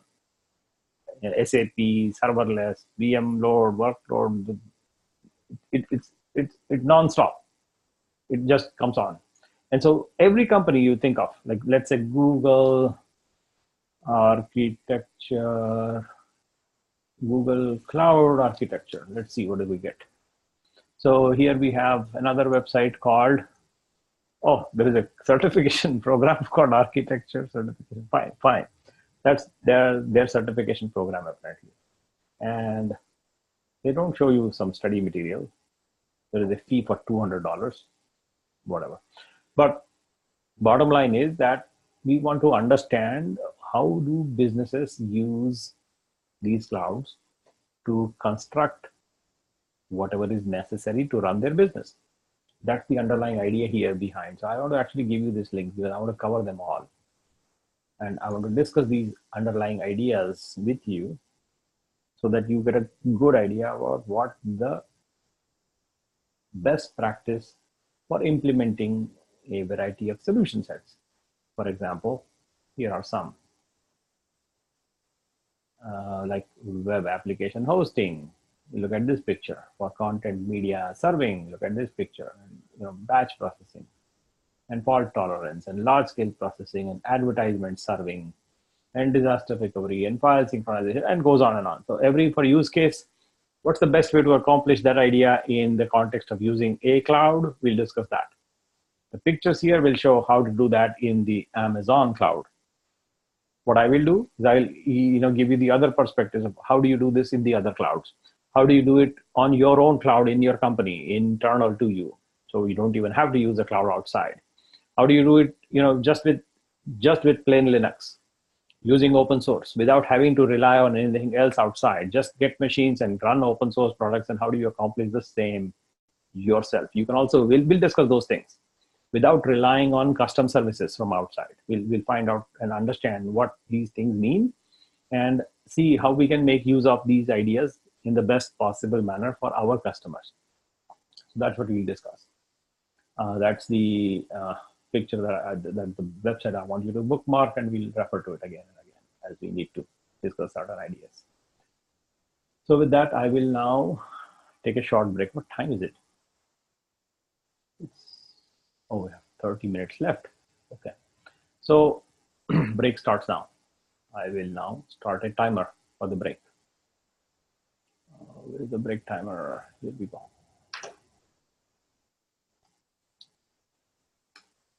And I will come back probably sooner. And maybe I should make it 5 or 5-minute timer. I'll just change it to 5.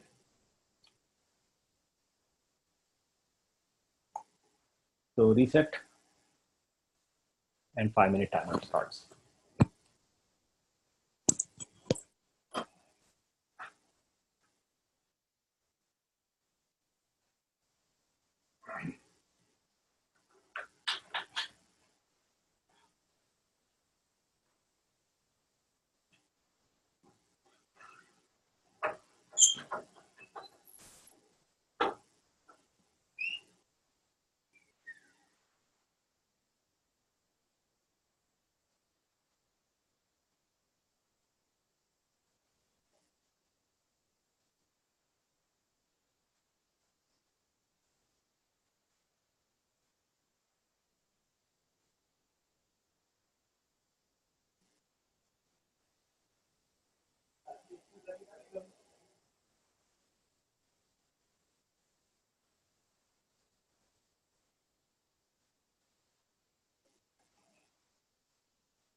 Okay, let's resume if you're back.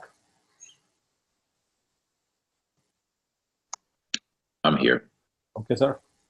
And so let's extend our exercise to the next level. It will, probably become a little complicated. This idea of the exercise that we are continuing right now will get a little complicated. So I want to make sure that I clarify what I will be doing next. I'm going to erase whatever we had here that we added, like that. And again, go back to point that we began with, basically empty, almost empty Docker Compose YAML. And I want to now insert another example.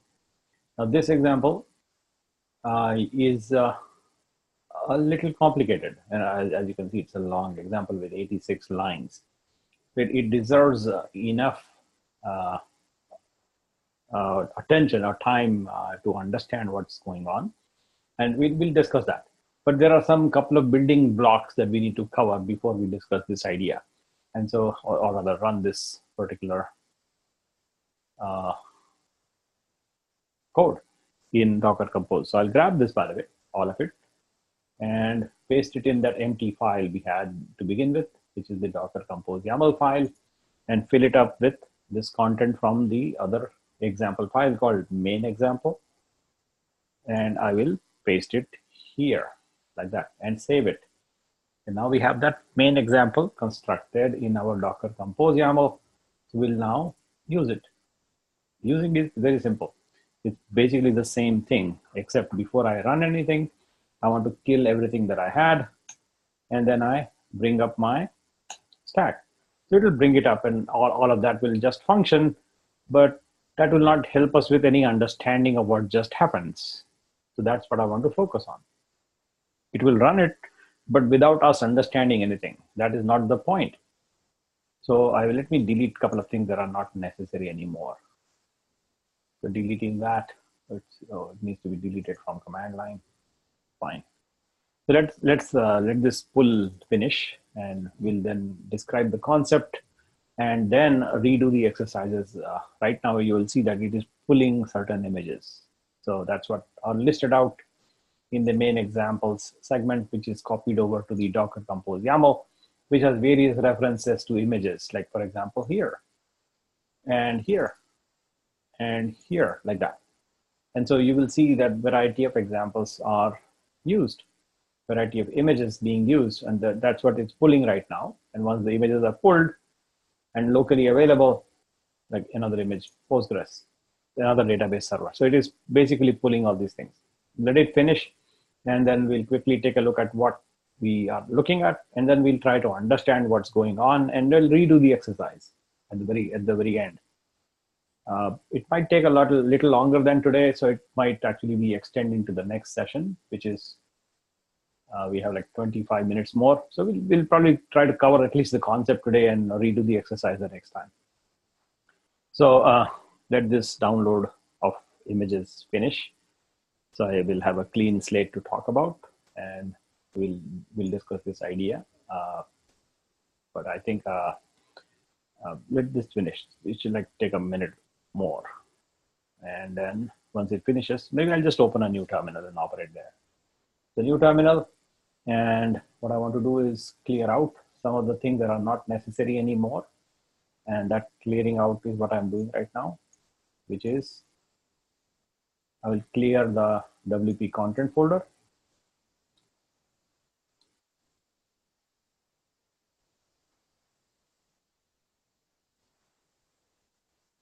And what else do I have that I don't need, that did not exist to begin with? Nothing else. Maybe Scratch is new, but it is, yeah, we can leave it there. No problems. Not going to hurt.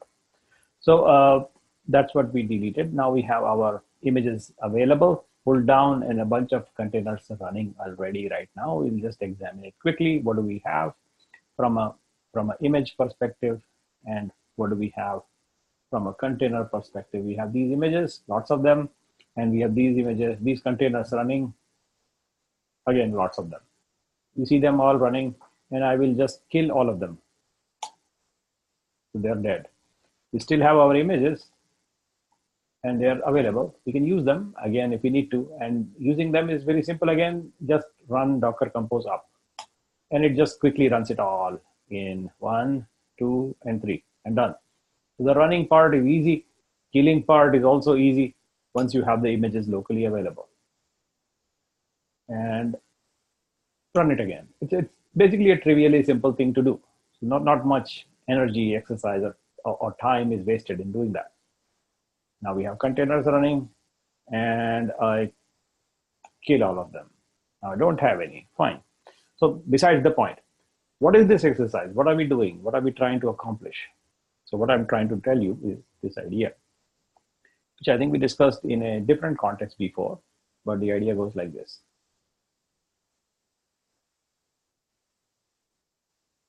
So imagine you now want to run multiple different software services in various containers inside your machine. So you have one machine. We will extend these ideas, increasingly make it more complex as we go along. But right now, it's just one machine. So in that machine, we have one container here, another container here, and there are multiple things running, some variety of software. We will have some software here running. Let's imagine, call it, CNN.com. Just imagine that. Although that's not what we are running, but I'll just pretend that it's running CNN here in that container. Here it will be running Fox News. Here it will be running, Times of India. Here it's running some other website. So some random websites that I may have, that I may want to run in variety of containers. For simplicity, I will be calling them C1, C2, just names, right? Instead of using these names, which I don't control. I don't control these names. I don't have them. I'll just call them simple names like C1, C2, C3, like that. Multiple containers with various names assigned. Now we have a user here. What that user will do is open up http://c1. Or maybe the user will say ://c2 http, and like that. And maybe C3 and like that. So the user may want to do whatever they want to do. So we don't know what they will visit. But when they visit this machine, our idea is to appropriately route the traffic originating from the browser, from this user asking to go to this location. Then this traffic request should automatically be diverted to this container. This request that goes to the machine should be diverted to this container. And this request should, on this machine, they'll all come on the same port, by the way. Same port. They're all on the same box. Same port, 80. Just by the fact that they are coming with a different request, asking for C1 as opposed to C2 or C3 or CNN or Fox News or whatever they ask, happens to be the same IP address, it's immaterial, it's irrelevant. They all come to the same port, but we do want to show them different containers according to what they ask.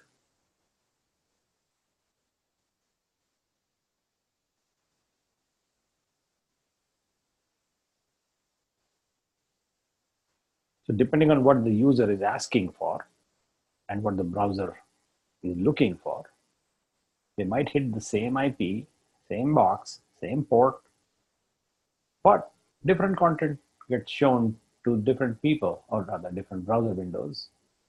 So this will show you C2 in that window. And this will show you C4, but nobody's asking for it. So it will not be shown. This one is showing going to C5. So that browser window will show you content from this container. That's what we want to enable, that kind of a setup. To enable this setup, we need something like what is known as a reverse proxy. That entity is necessary. Reverse proxy. What reverse proxy will do is basically look at this name and associate with that, and then send out any request back to the browser window asking for that content, and that relationship will be established by using a software that operates like a reverse proxy. So you can have a variety of different open source software operate like reverse proxies, and you have used one. This thing is called Nginx. Nginx. This thing is called Nginx. That can also be configured to function like a reverse proxy. Not only like a web server, but also like a reverse proxy, which means we need to use Nginx like a reverse proxy. And that's one way to implement things. So we will have to have a thing using Nginx, and we will have to have these containers running a variety of things that we have in mind. And there are users out there on the internet, and they will open browsers and they will ask for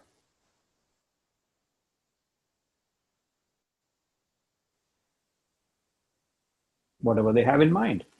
So that window in the browser window will ask our IP address, same IP, same port, same box, same machine. And on that box, we will have these containers running. A variety of them, C1, C2, C3, Cn, and this container. It's a special container. Its purpose in life is to run a reverse proxy, which is what you know. Now you know what it does. If you ask for C3 to this IP address, that port, this box, this machine, it will automatically go to the reverse proxy, and reverse proxy will associate that request with C3, and then send out a response. You got a request going to RP, which will transport it or hand it over to the container, the correct container, and any response coming from the container will be diverted to the browser who asked for it. So response will be handed over back to the browser window, and it will be done, taken care of. The user will be happy.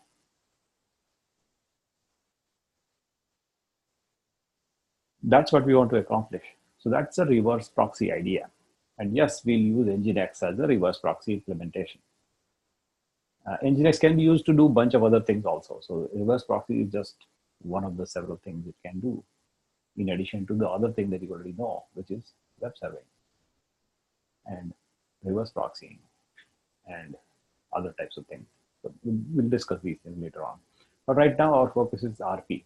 So we want to use that in reverse proxy. There are people in the open source that will help us accomplish those ideas in great depth, with great ease. Really easy. So here's how you use it. There's a person called Jason Builder who has created a reverse proxy called Nginx reverse proxy. And that is what I want to use. So here it is. It was published 2 months ago. Here is the guy, and here is the source code. This is your Nginx reverse proxy for Docker containers, and that uses this Docker file somewhere here, and that's how it is built. So you can read it, but the image is ready to use right here, Docker pull. And by the way, that is the exact image I'm using in my exercise here. You can see that I have the JBuilder Nginx proxy image, and it is available to me in my Docker images now.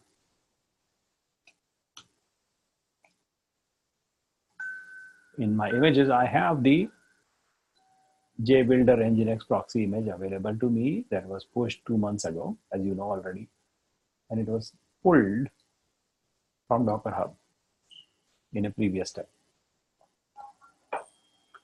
That's this image created by this dude. And his work has been forwarded 1789 times. It's a decent repository. It's a good quality work, and so that's why I'm using it. Now, what I will now show you is that we need to have a way in our exercises to let the users, like the user is basically me right now. Even you cannot access my machine. The only user I have is me, and I am going to go to this website or that website or whatever other website. I will call them C1, C2, C3, and I expect them to just open. So that is not magic. It may not open because there is no such thing called C1 and C2 and C3 for real. It doesn't exist. If I open a browser as a user, as the only user of this machine, and I try to go to http://c1, and I will find nothing. And that is not what I want.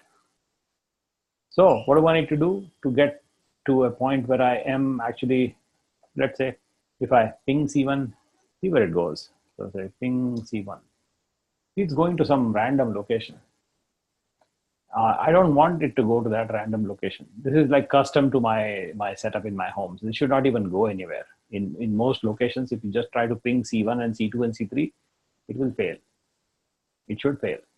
In my setup, I have some customization that is leading me to send any request over to this IP address, which I control, by the way. So this is me doing it. That's a change that is non-standard, just in my home.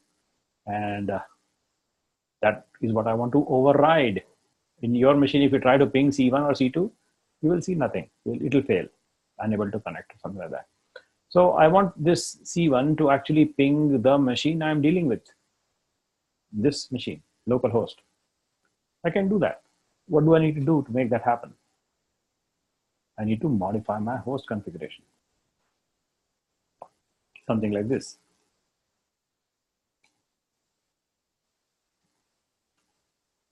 And here, what I need to do is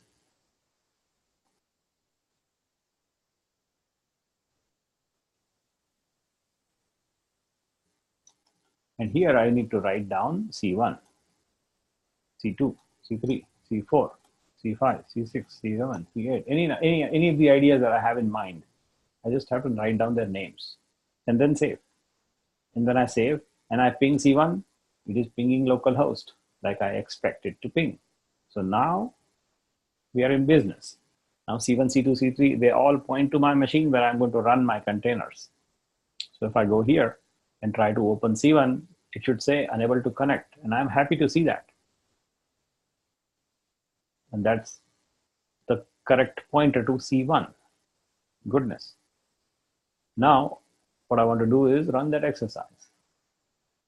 And let us see what happens when I run that exercise. Is that what I want, as you already heard me say, that I want this user, me, to open any random location, C1, C2, C3, C4, C8, all the way up to that. That will hit the IP address, which is localhost 127.0.0.1 on port number 80. And on that box, it will connect magically to the very first thing. And this magic should not be magical. It should be clear, crystal clear. So there should be no magic here. What should happen actually is simply that there happens to be one more container called reverse proxy. And this will receive traffic from port number 80 mapped from the machine to the reverse proxy. That's what should happen. And then reverse proxy should handle the rest of the communications between this and the inbound request coming from, say, C1, then it will hand off the request to C1. That's what I really want to accomplish. So to enable this scenario, we have to go and play with the exercise a little bit differently. And what I am going to do before I run the bigger exercise is to show you the simpler version of the same exercise. And that is this idea. Is the JSON builder YAML file, that one, in the step-by-step function, in that folder, step-by-step. Now here, if you look at the JSON builder YAML file, which is a set of services that I'm creating using Nginx proxy, and there is a who am I service. So this idea is a Docker compose YAML that we have seen already at least once, but I will run these exercises a slightly simpler fashion just on the command line itself. And to help us understand the idea behind reverse proxy and how it is actually operating. So let's begin doing that.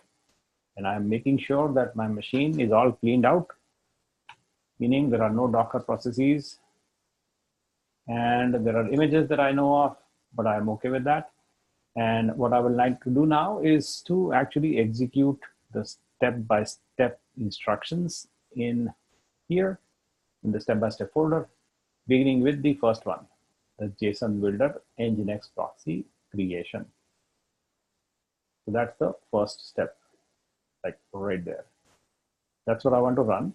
And what this will do is Docker run -d, like a daemon in the background, perpetually keep it running and map ports 80 from the machine to port number 80 in the container, and use the JSON Builder Nginx proxy image. And also in line number 3, a volume mapping. This volume mapping that you're looking at, line number 3, is a mapping required by JSON. And his documentation says that you need to map a volume from your actual machine, the Docker socket. You have to map it internal to the container, the Nginx proxy container, in that location in read-only mode. So no read writes, just read only. Basically what this Nginx proxy is doing is it needs to access the Docker proxy and read the content, thereby allowing the Nginx proxy to identify which other containers are running in that machine. It needs to know who else is running in there, right? You have this Nginx proxy that will run, but Nginx proxy needs to know what else is running in the container system in the machine. And Docker socket needs to be read by this container. When you run it, becomes a container. This is an image. When you run it, becomes a container. So that running container needs to access the Docker socket, and it does so by mapping itself to a temporary location inside the container in read-only fashion. So every time the Docker socket updates, when you start another container, maybe second one, third one, Docker socket will update, and this proxy will get notified as a consequence. That's the reason why we have this line number 3. Is we are letting the Nginx proxy read the Docker socket. So read how many Docker containers are alive at that moment, at a given moment. So then it can map to C1, to C2, to C3. And this is your reverse proxy itself. And so any inbound requests come to reverse proxy, it knows, okay, that container is available there. I see. Okay, that one is also there. I see. Is there a C4? No, it doesn't. It will know those details by reading from the socket. And it itself will map port number 80 to the machine port number 80, where users come from. So that mapping is what you see in line number 2. If I now take that command and run it, you will see that I will instantiate one container running Nginx proxy. So let's run it now. Here we go, copy the whole thing. And before I run, I will like to check what do I have running, and I have nothing. So I will run. And when I run, I get one identifier. That's this long one, 41F, and whatever that long number is. And that's my container running Nginx proxy. Started 10 seconds ago.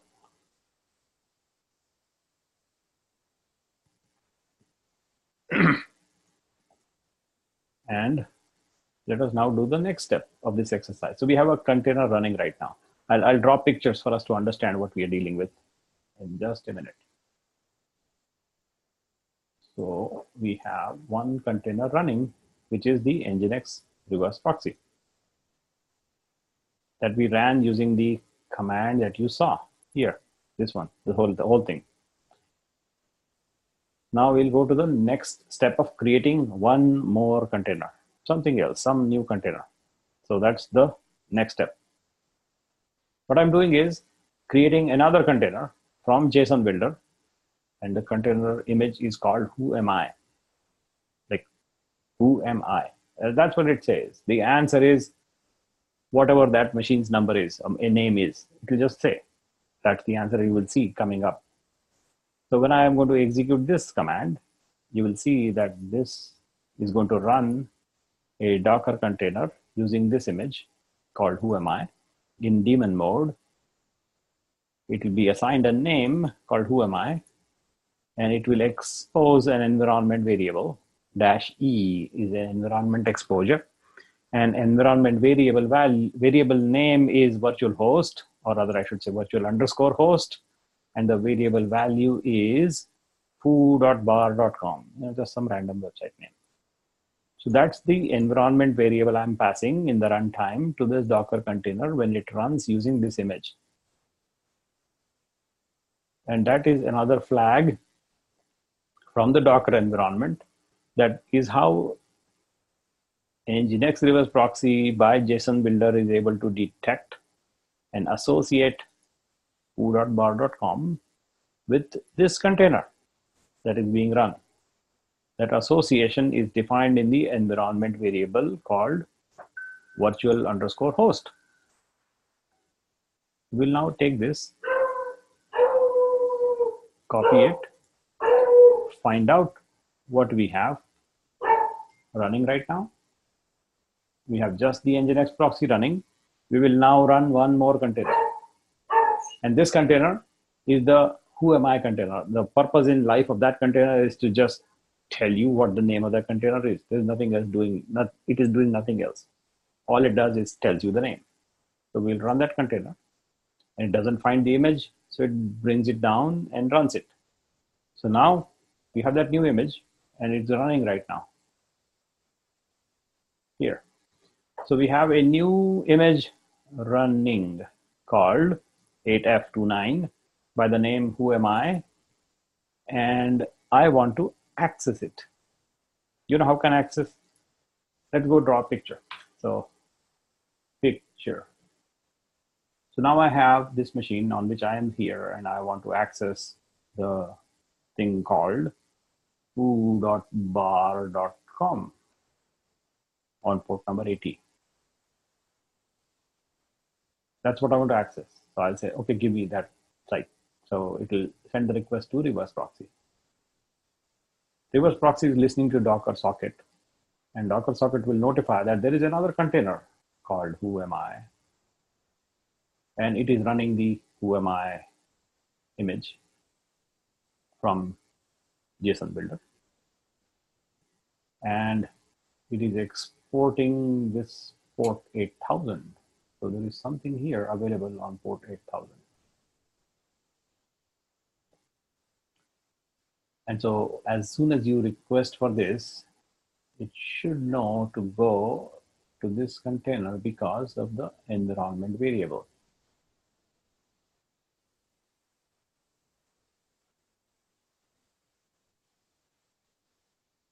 Like that. Because of this environment in the Docker's container runtime, from the socket, this guy can read this environment virtual host. And so that's how it will associate this name with the container. So when I then go to that location, this location, in a browser window, I will see that this reverse proxy forwards my request over to this container, which in turn returns to me what I expect to see. So let's go see it. We'll first of all run number 9, which is just a browser on the command line here.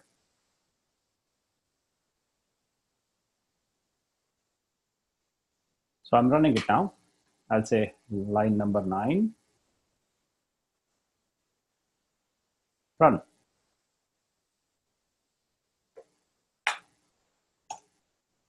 And it says, I am that number. What is that number? It is the who am I machine's container ID. It just prints the container ID. I am that guy. I am that number. That's what it does, this who am I thing. It just prints the container ID right there. Now, if you open this HTTP foo.bar.com on a web browser, it will fail. It will fail because it doesn't know where foo.bar.com is. Like right now, if I say go, it will fail.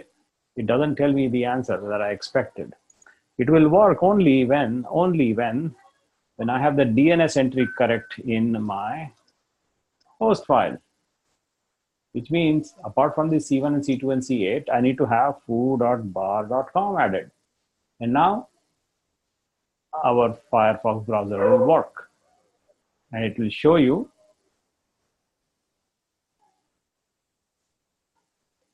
I am the container ID. Refresh and shows the container ID. Refresh again, shows the container ID. That's the idea behind using a reverse proxy to identify the runtime containers available using the socket configuration, find out the virtual host configuration specified in the environment for that particular container, and hand off control to the appropriate port it is running on. It is not running on standard 80 port, it is running on 8000. Doesn't matter, proxy will handle it. Proxy will take the traffic coming from 80 to its own 80 and transport that over to 8000. And then establish communication and move aside. It will not do anything after that. That's the whole point of a reverse proxy. We saw this succeeded when we did a Etsy host edit. If that's a real domain that you might own, you need to go to your DNS and change the DNS configuration for it to work for everybody.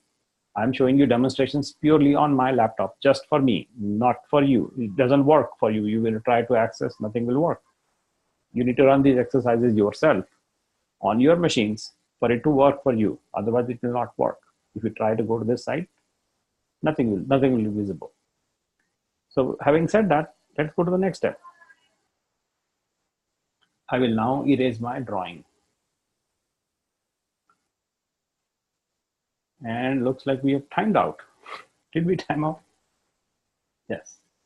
Okay. So we'll do the next exercise next time, and I will stop recording, and I'm still open for questions.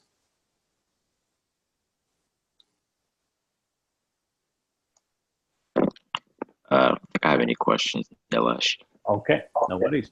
No worries, and enjoy your Halloween. And sorry for the noise that we had a little bit. Oh, no problem. We'll get together again on, when do we get together? Friday. Yeah,